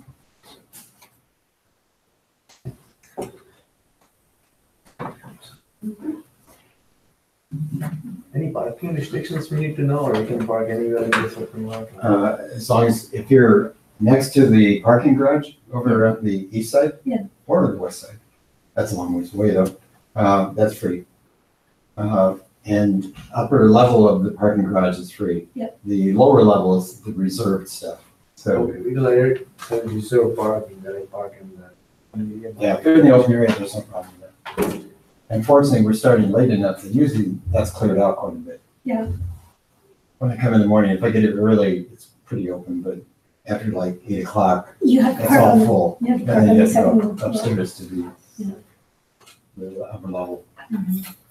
which isn't too bad, but a little more of a walk.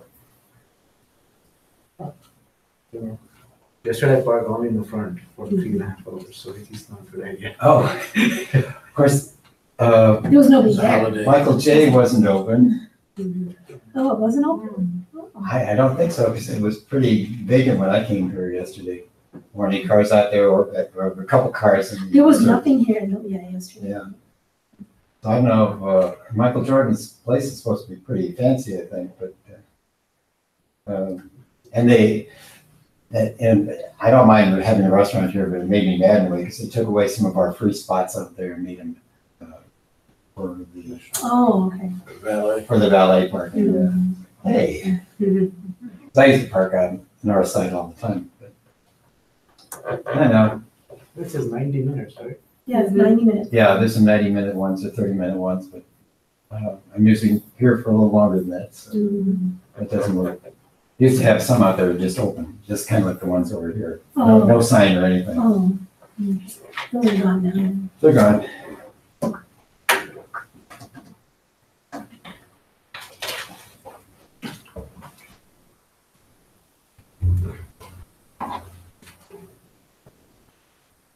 You will do video tomorrow, or you will already have some videos, because I'll be missing tomorrow's class, so. I'm recording everything, so I can send it to you.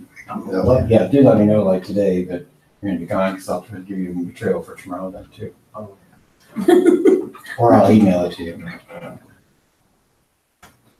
What, another quiz? Seriously, this is so like, oh, so much material, like it's just like, oh my God, it's like information overload. By the way, the reader chart, I don't recommend cutting it out and doing it. Oh, okay. You can if you want, but I'll give you an example later, but I've actually created cardstock versions of Rita's chart and also the 49 processes. Oh, this is okay. The 49 processes, I think, are gonna be better. I've got these in magnets, so we'll actually play with them. Oh, okay. Try, Oh, it's nice. not just gonna be blah, blah, blah all the time. We'll- A little bit more interaction on some of these things.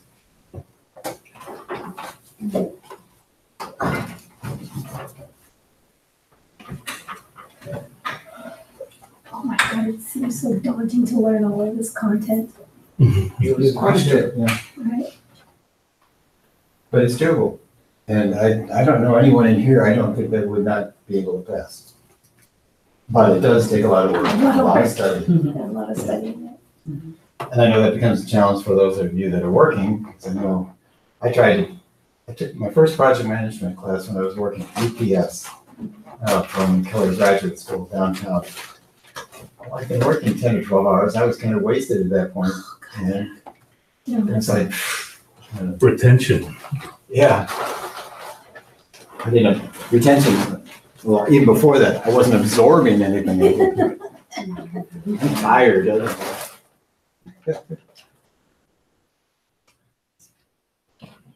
got something there? You can share with everyone? Yes, of course, No, I'm please. kidding. Please, I know, and some nuts. I don't know if we talked about this, but if you have some extra things that you need, it's fine with me. You can bring them in here, as long as you don't spill Cokes on the This is kind of keyboards like or anything a like dinner that. or something. When I worked at UPS and I worked on inside operations, we had one computer, one monitor, one keyboard, and we had 3 round-the-clock operations, morning, we had daytime, second shift, and a midnight shift. And after each shift, the industrial engineers would type up some reports and send them out. I came in one morning and I clicked on the keyboard and it was sticky. It was a little bit sticky. And I looked at it, it was kind of wet. I got a wastebasket and brought it over and I poured what must have been half of a Coke can out of the keyboard. On the keyboard. That's, Oh my God. So I know why there are restrictions on those kinds of things. yeah. But back then, a keyboard was probably $250. Today, they're Yeah, and $15. we had one there in the Yeah. office too. It wasn't like we had, a dozen computers around. Last process, close project or phase. And a whole bunch of things here too. Of course, this is at the end of the road. We're done. We either terminated the project or we finished it. And they do use the term phase kind of interchangeably a lot of times here. Because if we had set up a big project with each part of it being like a project in itself, that, where we're doing planning, executing, and monitoring control and closing it out. I'd like to use the example of construction. If we're building the foundation, that's probably like a big project in itself. If we put the framework on top of it, could be another big phase. So the charter, project management plan, project documents, accepted deliverables now, because we're finished with the work. Those original things we had for business case and benefits management, see if we accomplished what we thought we would. Looks like we're going to still have some value from this. Any contracts we got in place, other procurement documentation, and organizational process assets. It's interesting here, in planning, we had EEFs and OPAs inputs a lot. Here, we have only outputs into OPAs. Our new lessons learned, our new documents, we're going to have a lot of stuff actually going in there. Our completed schedules, our completed cost work, all those things will be going into the OPAs. Tools and techniques, probably experts in understanding the controls, what we're doing here. Maybe have some legal things we need to do, some audit procedures. Doing some analysis, looking at our documents, making sure everything is buttoned up and complete. It's interesting they got regression analysis in there. In my world, when we would test software, we did 2 or 3 different things. One was regression to make sure it didn't break anything from the past. We also did performance, make sure that the phones, you weren't sitting there with a second delay before you heard the person. You remember that? Wasn't that many years ago, 10, 15 years ago? Hi. Hello. Oh. For echoes. Or echoes, yeah, echoes too. We've come quite a ways in a decade or 2 here. And probably meetings. Obviously meetings maybe with our end user or customers to hand off, get their sign off, validate that everything we planned to do was done. We might have some exit criteria, formal contract completion for the contracts that are done, final lessons learned, and then evaluation. You mentioned evaluation of stakeholders. I think one of the things, we'll see this too, is our people part of this. We're going to be doing final evaluations on the team and letting them, releasing them to go on to other work. But it could be that customer that kept changing their mind on what they want. Well, let's plan next time to be expecting more churn or changes in their ideas, and maybe you can plan that in more. So we're finalizing everything in this project or phase or contract. And we're gonna archive all this information. And we'll be releasing the team people to go on to new works.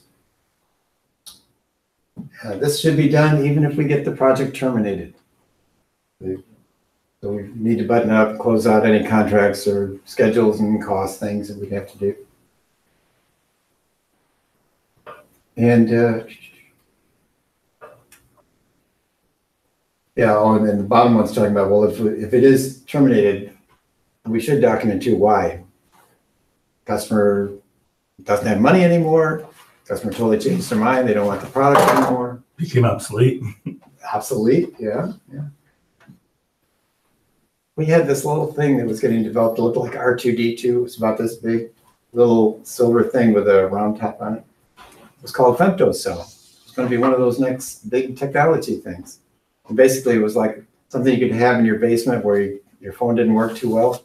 And it would be like a mini base station that would help you send and take calls. Repeater, that kind of thing. Like a repeater Like or a repeater, yeah, kind of like a repeater. And over time, first Sprint wanted it, then they didn't want it. Verizon wanted it, no, they didn't want it. So we had a small team working on it. Eventually it got tabled because this thing called Wi-Fi came about and became more important and more widely accepted. And so that little femtocell thing, I kept that little model because I thought it was cute, but no longer technology. Oh, absolutely. Obsolete. Kind of like, what's it called? 8-tracks? Yeah. I still have CDs, but they're becoming obsolete. Yeah. I still have vinyl, but that's another story. that's actually made a comeback. I know, this, Yeah, they sell the, yeah, that place unfortunately, at Carson's or, yeah, they sell. yeah, there's a new trend for vinyl again. Yeah. Unfortunately, we lost all our album covers of our couple hundred albums when we got a flood one time, because it was all sitting in the basement. We kept the records and we cleaned them up in Wexy. We've been able to play them. We've got a little simple record player. Groups like, well, we like classical and jazz. I like classical and jazz mostly, but I like pretty much everything. We have these things by some group called Beatles. I don't know. Yes. Anyway, as we're closing things out, even for those terminated projects, we have to have some good ideas on why it's happening. So perhaps some analysis in there too. Administrative closure. It's usually a lot of things. It's where admins and lots of people come in to make sure everything, all the paperwork, records, everything's analyzed, closed out. Final lessons learned. I know we call these after action reviews in our world, and we would list off all the things that went well, all the things that didn't go so well, and then prioritize those lists so the next program could say, okay, these things, we got to do those again. Make sure we do those. These things, let's do something different. These were things that caused delays or failures and things that we don't want to do again. And if we're handing off this product or service, and we have to do everything to complete that transfer too. I know in our world we had what we call deployment teams. And the deployment teams would work with our customers, and very often they wouldn't just throw our stuff up on their phone systems. They would put it in their own labs and do what they called soaking. They would let it soak for a week or two to make sure it worked and did everything it was supposed to. And so all this information then is going to be stored away in our organizational process assets. A little bit about lessons learned. The good and the bad and the ugly. Probably something that's getting too ancient for most of you to remember, but Clint Eastwood had a cowboy movie years ago called The Good, Bad, and the Ugly. And, but it's the whole idea that, some things weren't really great, good. Let's keep doing those. Those things that weren't so good, let's see if we can avoid or do something different. Ugly, let's never do those again. So looking at where these different things came up and what caused problems. So probably some analysis again to figure out the root cause. And lessons learned. Some had the misconception that we should do lessons learned just at the end of the project. We really should be doing it throughout. 6-month project, something went wrong back in January. What was that? No, it's better to track them all along. And that's why I think I want to take postmortem out of here, because it just sounds like we're not dealing with something that died. I did add in after action review, which was the term we use, but I think just calling it final lessons learned is probably a good thing. So the outputs of this will be the completed documents with their updates, final product service, result handed over, our final reports, and then lots and lots of information going into our organizational process assets. That's integration project management.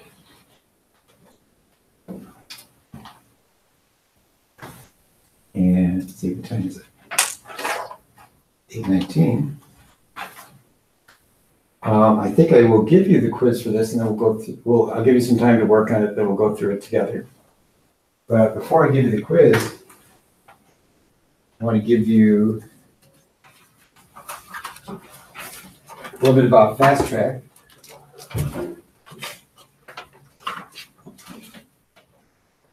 So I don't forget it at the very end.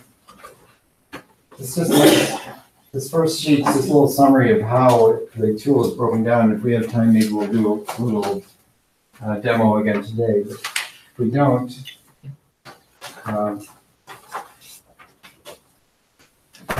this will show you how it's broken down. I've got some screenshots too that will show you what the tool looks like. And actually, they just switched the tool over this year from what it used to be.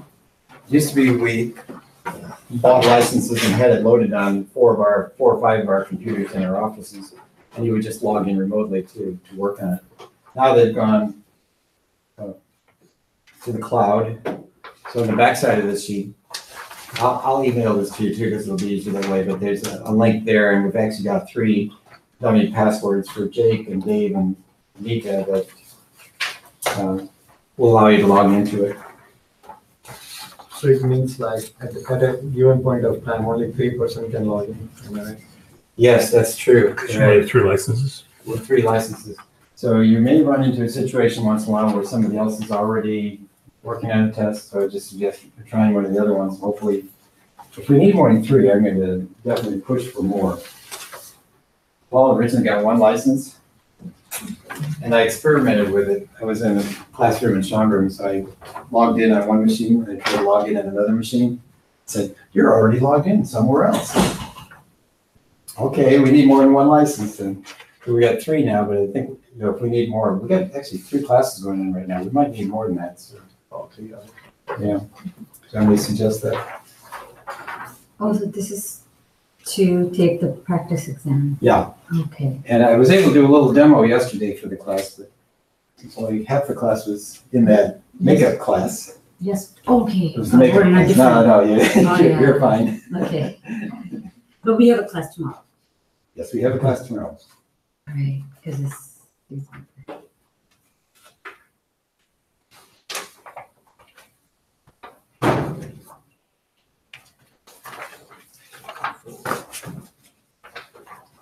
Have a quiz.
This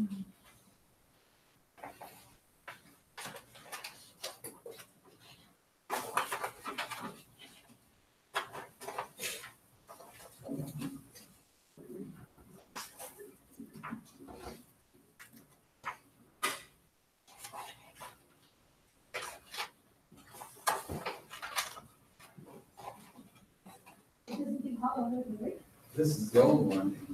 This is from Tuesday.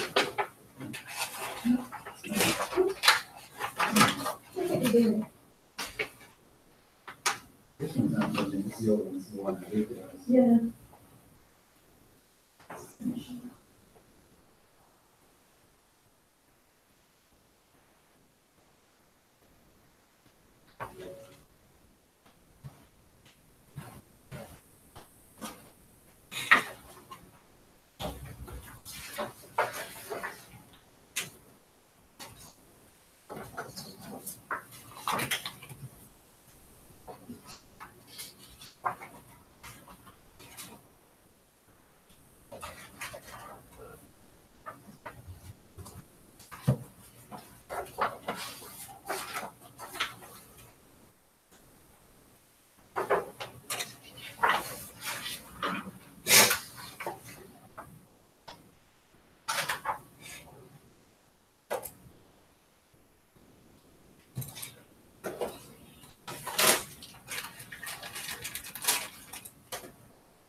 I didn't specifically say it, but this is open book.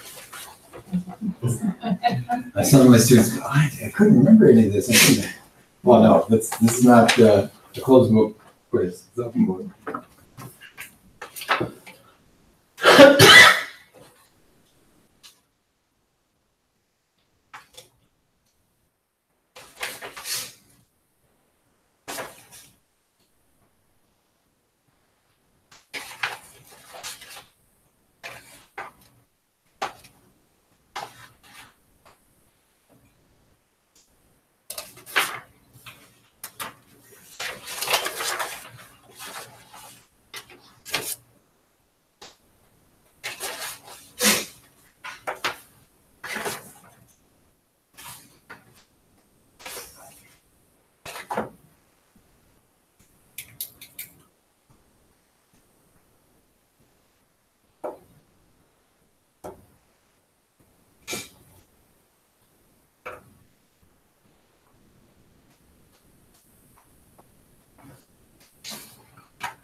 extra with the quiz. Did you get the quiz? Yeah. Yeah, we don't pass.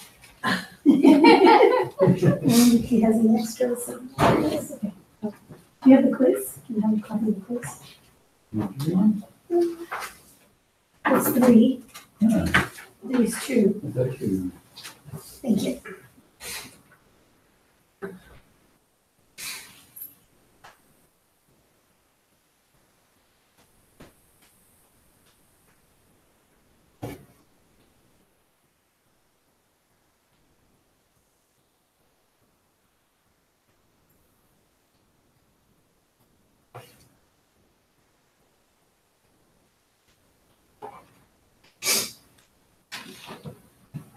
Just looking at it.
Yes, sir.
doing? Good, yeah, almost done? Rechecking? Looking up? All right, well, let's start going through it. And I'll start, and this time we'll go counterclockwise. So managed quality is the process of monitoring and controlling process groups. And that's actually false. And exam hint, manage is always tied in with an execution process, the word manage. Some words aren't always that clear, but there's about 3 processes that have the word manage in it, and they're all in execution.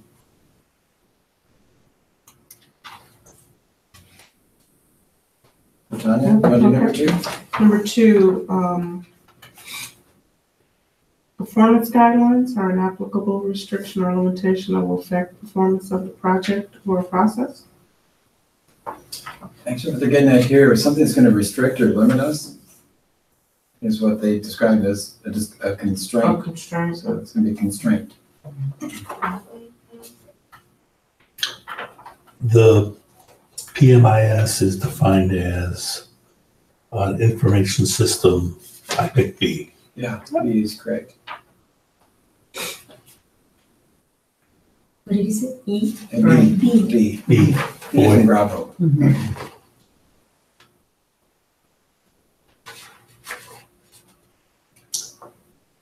Okay. Mhm. So blank is the primary process for carrying out the project management plan. I pick project schedule. Just I'll buy one. A little hint on these quizzes, since they're chapter specific, it's probably going to have something to do with the integration processes. And in this case, carrying out the plan is actually going to be the direct and manage the project execution. So project management plan was at 4.2, direct and manage the work was 4.3, and the integration project management. So B is the answer for that one. B. Yeah. Direct and manage project execution. I think the key word in there is carrying out the work. Carrying out the work from our plan.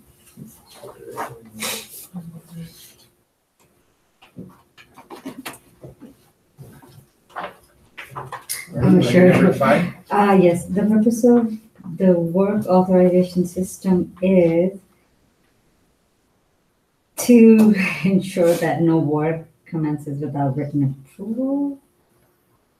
Maybe, although we didn't do written approvals a lot of times for our stages and stuff.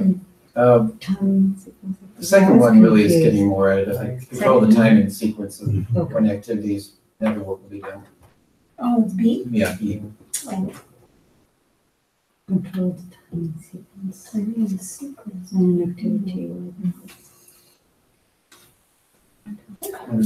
Number 6, blank is any unique and verifiable product, service, capability, or result that must be produced to complete the project, a phase or a process. You can see deliverable. Yeah, Mhm. deliverables, right?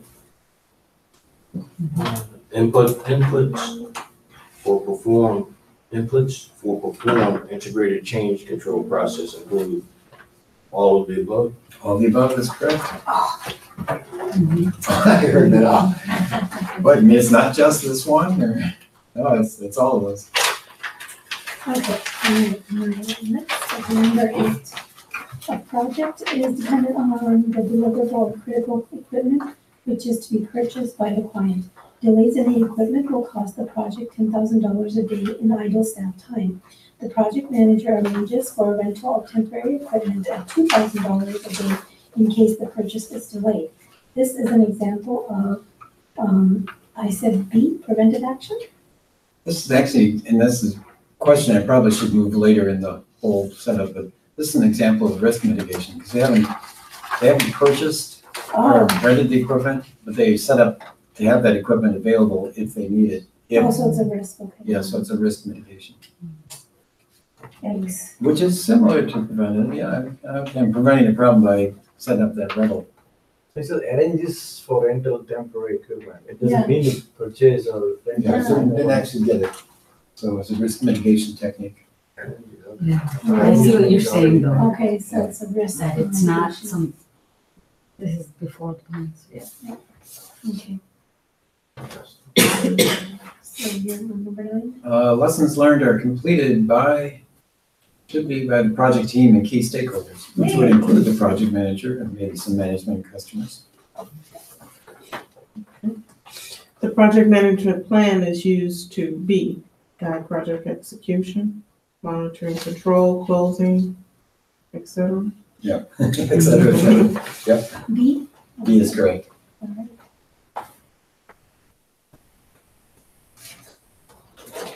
Now, there's 3 interesting questions in here that 11, and I think it's 16 and 18, that they've got slightly different nuances on how they've accepted the answers here. So who's responsible for seeing the overall, oops, I'm jumping ahead. I'll go to that one yet.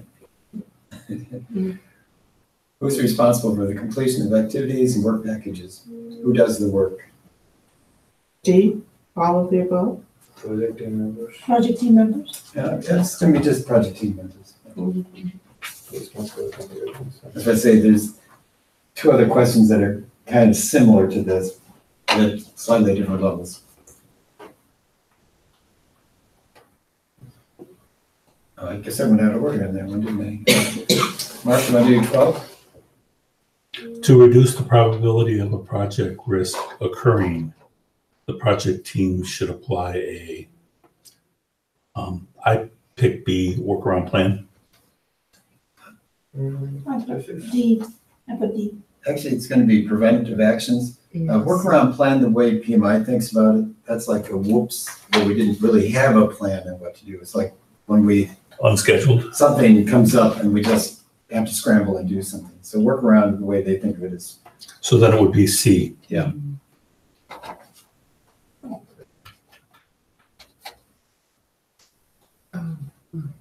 Status review meetings are regularly scheduled meetings held to exchange information about project status and progress. Yeah, he is correct.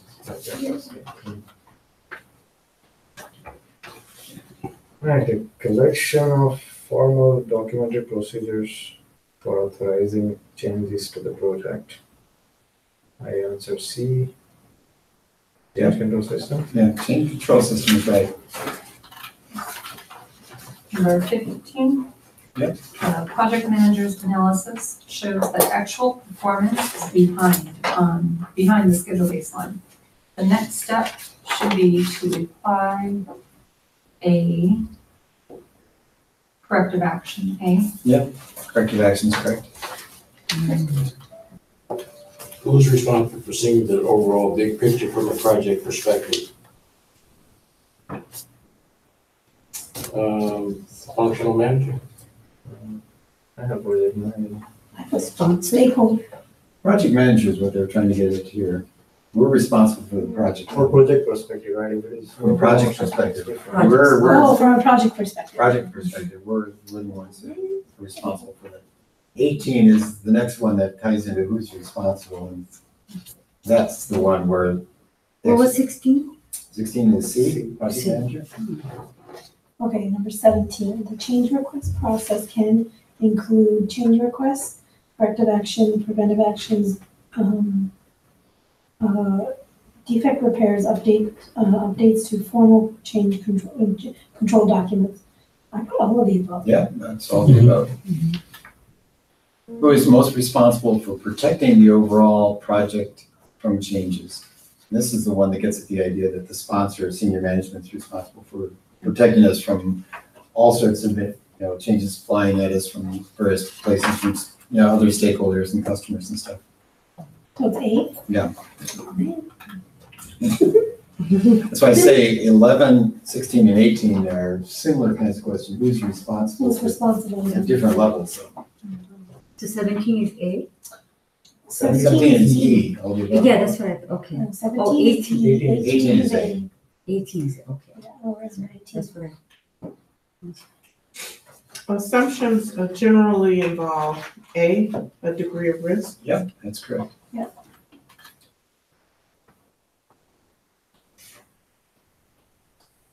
Mark, 20? The majority of project budget is spent during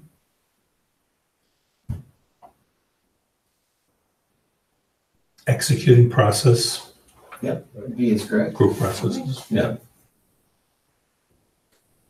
That's redundant, isn't it? Process, group processes. Mhm. I think we don't need processes in there twice.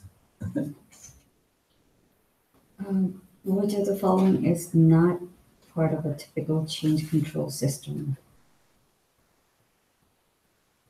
C? C is the tools that we could use to do some of the changes. Not part of. Yeah, it's B.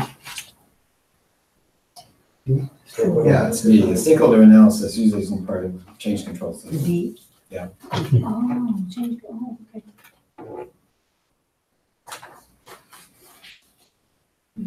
Okay. Maintaining the integrity of performance measurement baseline requires, I'm not sure on this. Scope verification, performance reporting, performance integrated change control, and work operations. I answer C. Yeah, C is correct. Perform integrated change controls where we're, if we got an approved change, it changes the baseline. Okay, let's update that baseline. We want to keep the integrity of the baseline in place. And so the answer was C.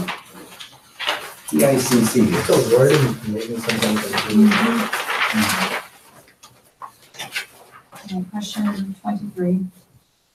Which of the following are part of administrative closure of a project or project phase? All of the above. All of the above is correct.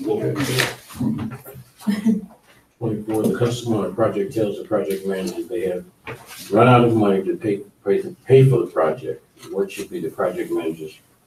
Yeah, what should he do first? Yeah, that's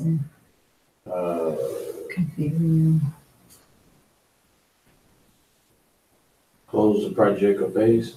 Yeah, they actually went with that one too, and I know a lot of students say, well, no, it shouldn't be stop work. What? Well, if it closes the project down, we're stopping the work. Could release the team. Answer B, it's all. I put B. B, Stay in business. Yeah. they've run out of money. So, yeah, they might get some funds, but if they do, then we could reopen it. But they want with the idea, just let's stop right now. Not waste any more of our money and time on it until. So our developers are working, our team start working on something else. Yeah. Is that the, Sorry, the rationale was not to stop work, but to close That project or phase, close it. which actually also stops the work. right, so what's the difference? Are you doing a little bit of more work to Close close the it project. versus just stopping altogether? And what Right, happens? what's the difference? I don't I think it's a sequential thing, the way they're thinking, which I know we get big debates about, because it seems like we could stop work first before we close the project down. But if you What's the close the difference? project, then So you close can the- reopen it. Yeah, If they get the funds. projects. Oh, okay. Close project required a lot of procedure to finish and like. Yeah, I mean, all the stuff we saw on those slides, Vendor about the payment, administrative closure and all that kind of stuff. Yeah, it seems Stop like work is like, stop, next Monday onwards, no more working. Kind of agree. But then you release all the workforce that you have and everything else. If you close it, Well, if you stop the work and Stop close, the or work, yeah. close it, either way. So because You release the- AC and D all look like same, like it's all dependent on each other. But whatever they're paid for, do we deliver? Do we give them what they it have? doesn't get into that question. So, wouldn't go there. Yeah, don't go someplace other than what it asks in the question. This is, yeah, I was reading. Yeah, I I know like this that one's, question. Okay, Oh. yeah. this is one we So- chalk up as being, so that's a bad question. That's Bad a bad sentence. question. Yeah, it's a very vague. So A would be the answer. Yeah. Okay. Okay, is it my turn? 25? Mhm. Okay. Number 25, you are halfway through a major network rollout.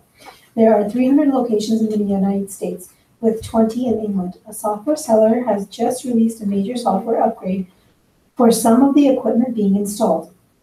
The upgrade would provide the customer with the functionality they requested, which was not available at the time the project began. What is the best course of action under these circumstances? I put D. Yeah, D is a good answer. This one is more logical, straightforward, It makes sense, yeah. Inform them about it, let them know what kind of impact it's gonna have on our schedule, and probably gonna cost them a little bit more, and maybe take some more time. A project manager of a large software installation project is working with her team on a critical set of activities. They are working late on Saturday night. Red flag. Circumstances create a situation wherein the project manager must decide to change the schedule, pushing the end date out of the project for 2 weeks. What is the best action for the project manager to take next as a result of her decision? First off, why are they working late on Saturday night, and why are they 2 weeks behind? And this is it begs the question in a way. She should have been doing something 2 weeks, 3 weeks, sometime earlier. But of these answers then, what they went with was actually A, to immediately document and capture the changes, present them to a change control board. And I think this is one where they need to have that emergency change control. And then, identify additional risk assessment or anything like that. That's why I picked B, because it feels like they didn't. Review the retail. But that's a good thing to do. Yeah, they might have missed something, but I think the idea, first off, they need to get a change request in, probably just to add the 2 weeks or get more people or resources, whatever they need. Yeah, the other unidentified risks that are included in the plan. That's why I picked it. So A is the best answer. Yeah. Customer satisfaction should be measured at the end of the project to maintain long-term relationships. Which of the following is not always an aspect of customer satisfaction? I said, B, the project is profitable. Yeah, we're concerned about that, but the customer may not care whether we make money or not. What is it? It's a B. B, yeah. The change control board reviews the changes requested in all projects in your company. The board follows all recommended activities in the PPOC book. What is the main function of the CCB? I picked A. Document change requests and recommendations. They may do some of that, but I think the main thing is that they are going to either accept or reject. So D? Yeah. Okay. D, except in the D. But how can they reject? They're a board deciding whether this request is good or bad. Are these pretty similar to how the question will be on the test? Somewhat similar. You won't have answer E. Huh? You won't have answer E. Really? You won't have 5 answers, it'll just be 4. And you won't have true, false, probably like we have here. I mean, you've got some here that, and you probably won't have as many all the above answers. Okay, and there will not be true and false, you said? Not unless they set it up somehow true, false, or something. I don't know how they would get 4 answers out of that. Okay, and then there will be True on 4. Monday, false on Tuesday. So 4 answers, and you just, of course, pick the one. Yeah. There won't be any that pick all of the above or nothing like There that. may be some all the above, but not as many as we have in our quizzes. I think we got an overabundance of them in our quizzes. I see. And they would always be correct. I mean, all the above, you'll see, giving you a hint, in our quizzes, all the above often is the right answer, but not always. We No, have some that's where right. it's not. Yeah. I don't like all of the above question. Whenever there's, it just. Well, what you do is, like he said earlier, if you see 2 are correct, it kind of leans you to. Yeah, to all of the above, right? Yeah, chances are they will. We've got a little bit of time, so I just want to take us through, I'll give you a little preview demo of what Fast Track's like. And I'm gonna email this guy to you, so you don't have to go type in this nice link.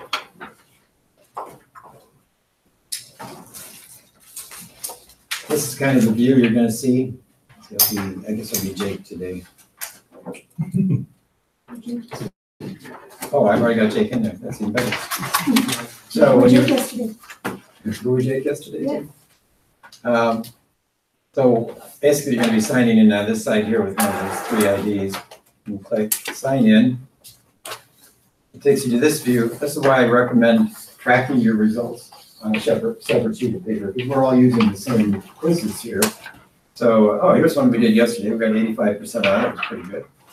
But, it's best to track it because you're gonna have this mix of everybody's answers there, and you don't wanna keep track of yours. I do recommend, and they even say it too, doing maybe 20 questions or an hour's worth of questions on a particular subject. It'll constantly remix the questions. So if you did 20 today on integration and 20 tomorrow, might have a couple that are the same, but it's still gonna be a new mix of them. And then track that, because that'll give you a benchmark of where we're starting, or where you're starting. And then as you're going along, got some areas getting 90% all the time on it. Okay, great. Let's look at the ones where I'm getting 60% all the time. And study that section more, work on that more. That should be helpful. At the top here, it's got this dashboard which has that stuff. Simulation exams is actually the full 200 question ones. So we won't worry about those for now. That's something to do much later.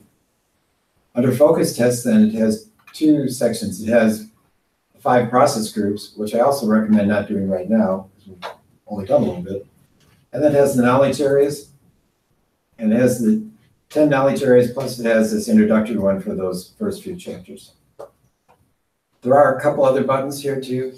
Keyword could be helpful, but what I discovered with keyword, unless they've changed in this version, if you put in integration, it would give you all the questions that have integration in it and all the answers that have integration in it. So it's sort of helpful sometimes, but not that helpful. So I'd probably just stick with using the Are you signed in as Jake? Because Yeah. it's telling me that you're already logged in, so. I see. Yeah, that's what comes up when you're, So, yeah. so I recommend right now using the knowledge areas. Sure. So I think we'll do maybe just a handful of questions in integration. Did I say a number? I didn't say a number. It'll default to 20, I think, if I don't say anything. Oh, no questions. We try again. All right.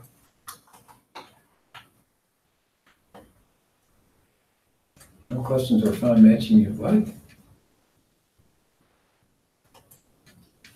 I don't quite understand that.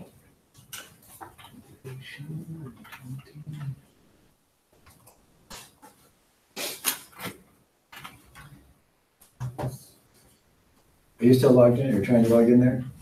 And I'm trying Nita now, because Jake didn't work. Okay, well, we're gonna do this together, so Oh, sure, I'm just. I'm wondering if that caused my problems. I'm, I'm gonna sign out and sign back in and see if oh, that's, maybe that was. the yeah, I'm problem. all logged out, I'm not touching anything, sorry.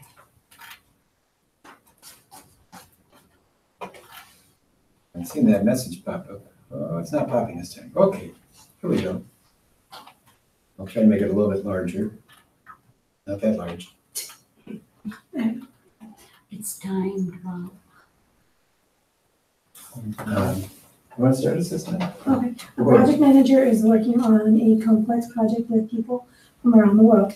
The project schedule is set, but the work packages require detailed integration with other work packages done by the buyer. What is the best thing the project manager could use to control this situation?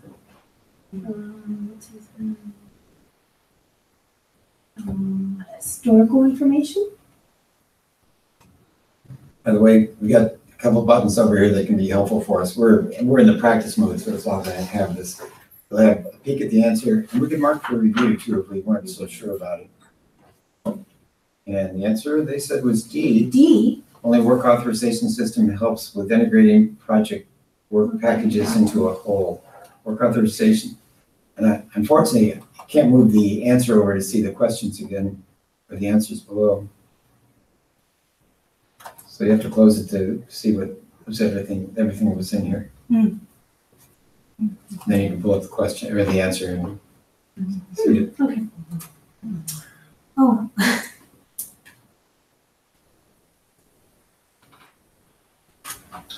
Oh, it's a question of cost, which I don't think we even touched on. You know, understand benefit loss ratios?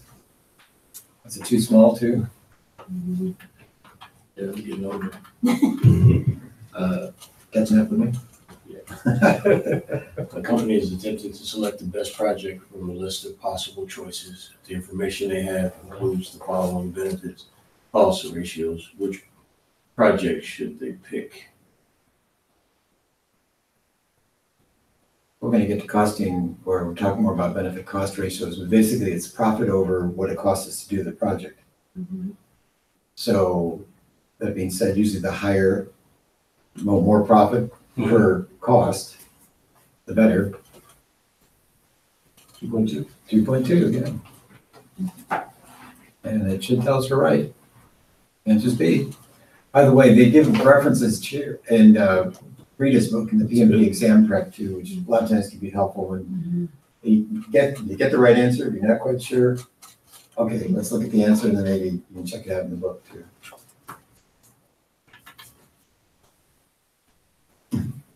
Outputs of the direct and managed project work process include all of the following except, let's see, the choices are work performance data, cost benefit analysis, project management plan updates, and change requests. The question is talking about outputs. Upwards, the direct- except, Except, thank you. except word. Outputs. Except for, and this is direct and managed project work. Yeah.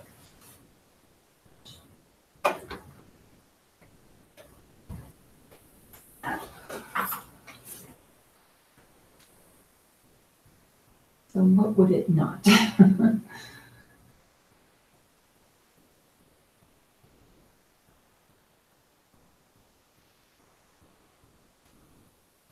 My brain has stopped working. This is one of those, when you get the exception questions, go, okay, what would be included in there? Let's see, well, I think there's gonna be work performance data, change requests, yeah, we might have some new change requests, updates to the project management plan, might be able to slice it down that way, but in this case too, if it's an analysis thing, that sounds like a tool and technique to me. So cost, the word analysis is probably gonna throw it at a tool and technique. Yeah. Oh, that's a good point. And it makes sense too. Wow. And it is, I like that. they don't always do it, but sometimes they'll explain why the others are not good answers. I don't, did they do that in that one? No, not Cost exactly, benefit no. analysis compares the expected. It's not part of the direct, okay. Yeah. Interesting.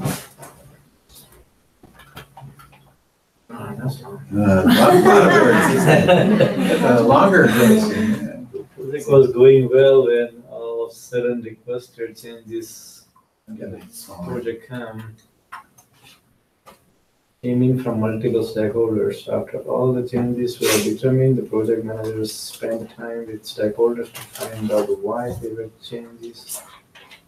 And to discover any more, the project work had quieted down when team member casually mentioned to the project manager that he added functionality to product of the project. Don't worry. He said, I did not impact schedule, cost, and quality. What should the project manager do first? Have read this data for to understand. When you get a question, ask the team member how he knows. There is no schedule, cost, and quality impact. Look for the added functionality. Ask the team member how the need of functionality was determined. Hold the meeting to review team members' computer work. One more time. The project was going well when this the question and this to the project.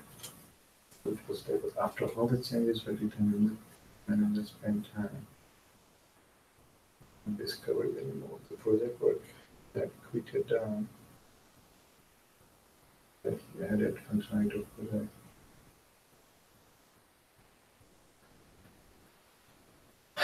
That's a Yeah, this is not an easy one. Confusing us. I would pick D. I would pick D. Yeah. D? I'm 100% sure. Didn't you want to know why the team member decided to add something? And that's why I get everybody together to find out who Yeah. Well, issued the orders for this to be done. I guess I want to know from the. Staying with D? Yes. Okay. Because. And they said A. Final answer? You always said the first Because one. we locked it? Okay. Extraneous. Okay. Also known as the question. So, It's good. Me. Wow. Well, that's. I know there was a similar explanation question to did. this earlier where first thing the project manager was supposed to do was document the change request. Yeah. So we had that information, so at least that wasn't lost. But that wasn't one of the answers here, though. Is A. Can you see the answer again? Ask the team He knows that there's, yeah, and that. how he knows that there's no schedule schedule cost cost. and- We're asking also require meeting too, right? You know, just ask 1-to-1. Isn't that kind of meeting? Yeah, we'll put them in authority to, mhm. Put him in front of Right. everybody and then let's crucify him as a group. Well, no. Which is funny, because a lot of times when we get to the questions that are more about human resource approach to things, Right. you might want to talk one-on-one just to figure out what that person was thinking or doing. There are a lot of scenario-based questions on the exam. There are quite a few, yes. Like, oh, it's just exams, I mean, you focus on.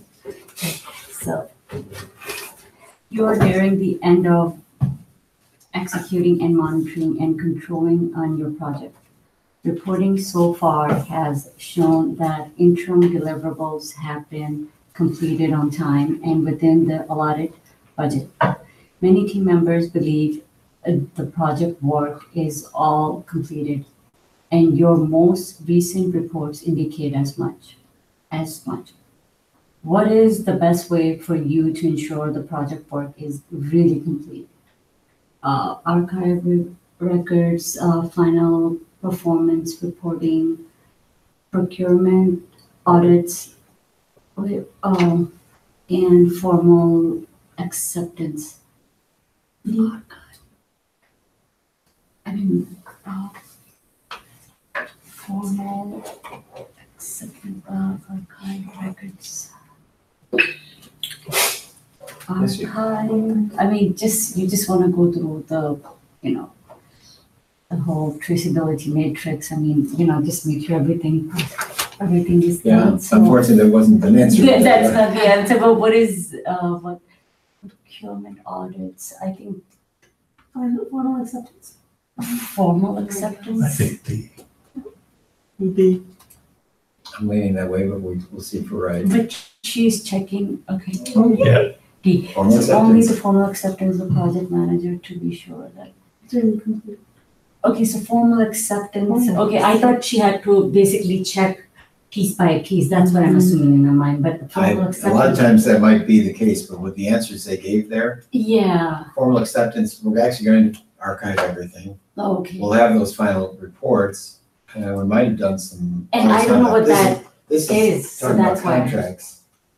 We had some contracts, we might be doing some audits on the contracts, making sure everything was. And this is way later, so that's why I was thinking it's that, 'cause when you don't know, the vocabulary, exact word, then you get confused, but that's a simple answer. so formal acceptance could be that you have to give it to like the end user, he has to sign off on it. Customer. So he has I know. to, he has to take whatever it is, and We don't have to take it, but we got formal acceptance, that means they did. he signed off on it. Yeah. Which is about as high as you can go. Yeah. Well, you got a nice wordy one here.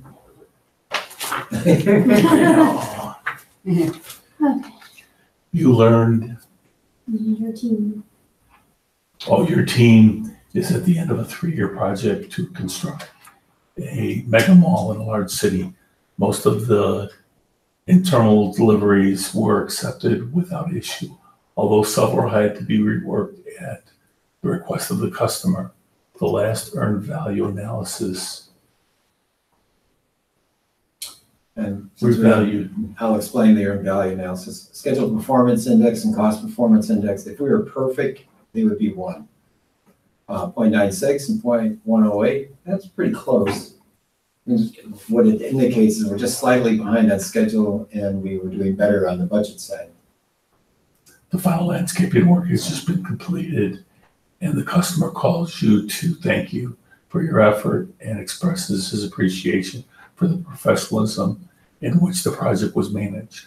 Which of the following best shows the customer considers the project complete and accepts the whole project?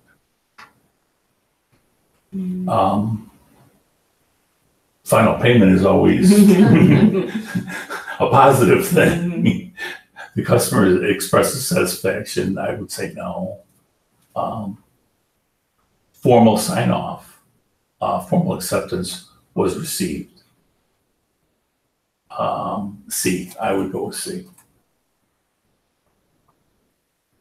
And they said, see, good. The old quiz, we had one of these things that was another one of those argument questions when they actually said something else instead of. It's nice to have your money, but Yeah.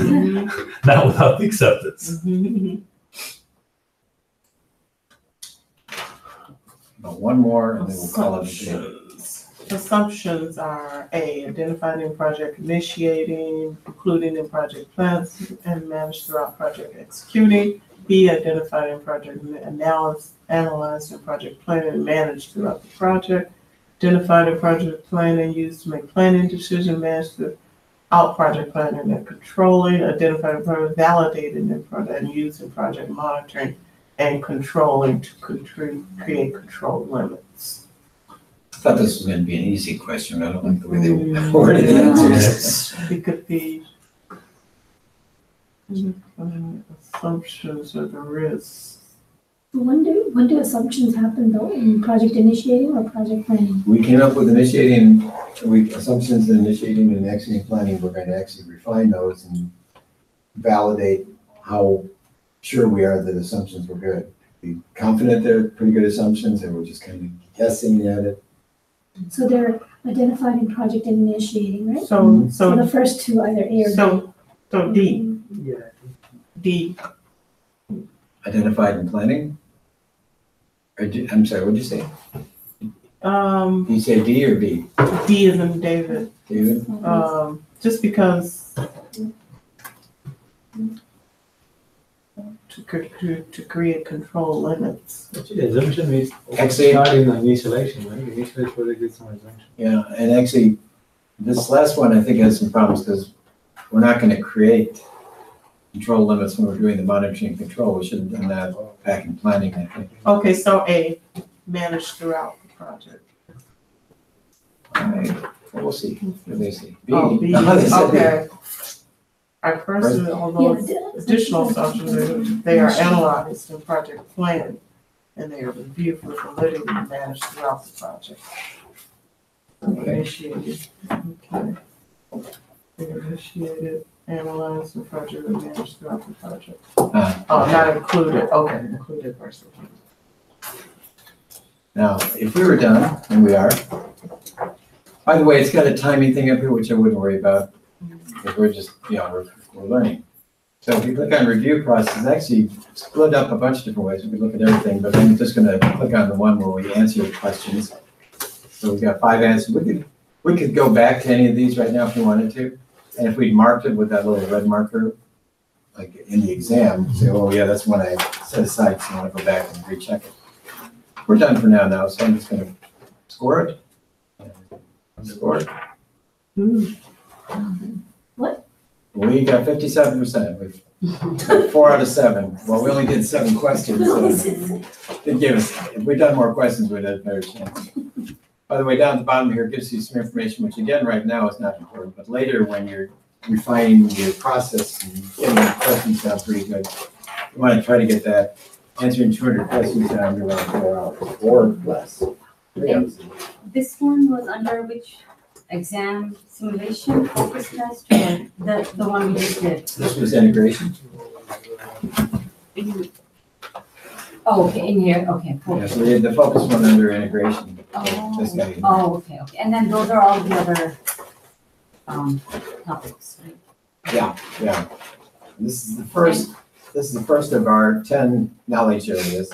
So we're gonna go through scope next time. By the way, I'll probably send you a new version of this too, but we've already basically gone through class 1 and class 2. I thought it's So class 3 is what we're actually gonna cover tomorrow, even though I had June 6th out there. So really, tomorrow we're gonna cover scope management. So that's gonna shift everything down. Going ahead of the schedule, then, Well, I wasn't sure how much we can get done in 3.5 hours compared to the 4-hour class. We'll move along. That's why I put those 2 dates in the first for class 1, but we got through it one day.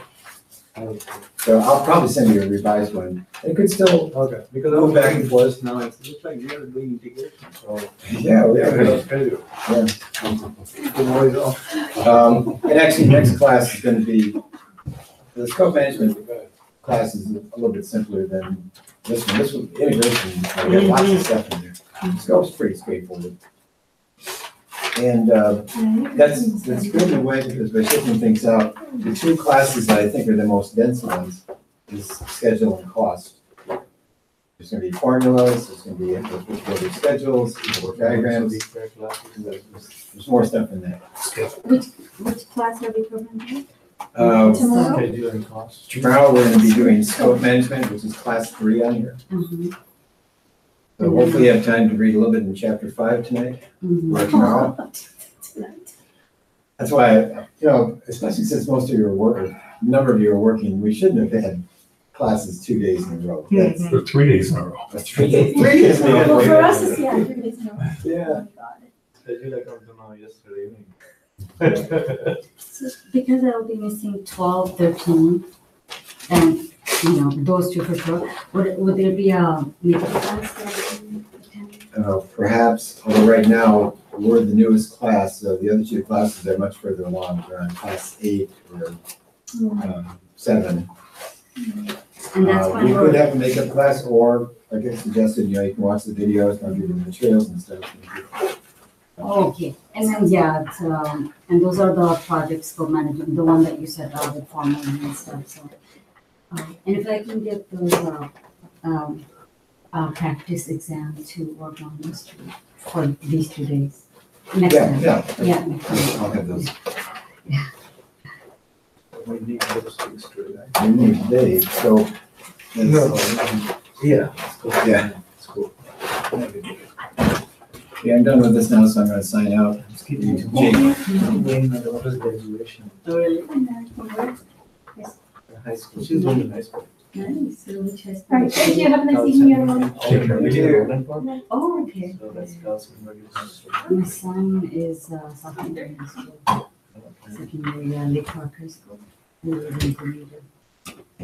Yeah, oh, so that's nice. What college is she going to? Yeah, I'll be choice. It's not first time. Oh, nice. I did not have much. Good choices. Good. Good choices. Very good. She's got, nice. Very good. So you can hand out more of these? It's just some freshman courses already. Done. That was the one we went through first class. Correct. So We're in what part? Correct. Yeah, you, in part 2, yeah. Part 2 is we're in a couple It of might weeks, just and then like- part 3, part 4. so you're gonna hand out, but he never gave us 3 and 4. So you work, I didn't get them. and you're doing this from your work? Good for you to know. No, I was. I'll be in the shower tomorrow morning, I'll get it. Yeah. That's fine. That's why I wanted to answer. Yeah, I mean, I have to get it. Well, let me ask, we've lost half. Do you have part 3? I actually am in between something, so I actually know I wanted to just quickly have. Do you think, I'm sorry, You 2 have part 3 and part 4 of the MITS books. yes, I do. You do? Yes, I do. Would you like to? I only want. Part, you mean this, right? Yeah. Yeah, I do. I have all of them. Yeah. 2 and 3. Do you need, you don't have it? You need it? There's at least 3 that don't have it, Okay, so. no, I have. I think yesterday you got only 1 and 2, right? Other functions. I've got a whole set of 1 through 4 in the closet, and I gave 1 full set out to someone. Did you say 1 to 4? I have 2 to 3. Do we have 4? There's a 4. Oh, so I don't have the 4th one. Okay. Yeah, so let's just, sorry. Only got 3. I got a hunch no one has the 4. It was actually when they were printing them up, I said, we're not gonna get to 4 for a while. Oh, They were scrambling to get 1, 2, 3 done. Oh, okay, yeah, yeah, I yeah. said, okay. So I guess I'll plan to bring about 7 copies of Yeah. 4 and a few Yeah. more copies of 3. Oh, yeah, Sounds that's good. great. Do you teach CBAP too? No, I don't No, okay. teach this. I teach Microsoft classes like in Word, PowerPoint, Excel. Okay. Much simpler, much easier than Yeah, this. nice. Yeah. So, yeah, that's good. What is Siva? Yeah. Oh, certified business analyst, a professional. Yeah, that's actually what I want to do, but That's what you bring that yeah. for now, yeah. Doing business. It'll start, first week of, July. Yeah. And yeah, I was just there, I met with Paul today and he said that it's, Oh, okay. so Yeah, yeah, but I will only be taking the weekend class Saturdays, because hopefully, I've got one of my students in Schaumburg is taking the PMP, but she just did the business analysis class. And she's overlapped and was getting overwhelmed too too. much. I was just gonna say. She's And I think focused, she's focused completely now on BA, working on that, and tabling a little bit of PMP stuff. She was halfway through, but it was just getting to be too much, so, so she quit the PMP. yeah. Well, she didn't attend last week. Oh, I sent her the material and the video, but she might actually sit in. But by the way, that's one of the things we're gonna do. If you get through this class and want to sit in on it again, and it fits your schedule, oh, we're fine with that. that's really great. Yep, that's really good to know. Yeah. And maybe some Saturdays that I do that. Yeah. Bye. I got a Saturday class in Gurney, but they're on, like, we're about on the 7th class now. Yeah, I Oh, mean, really? after we're done. Yeah. I mean, Yeah. thank you. Yeah. You're welcome. Can I ask you a quick question? I don't know, can you?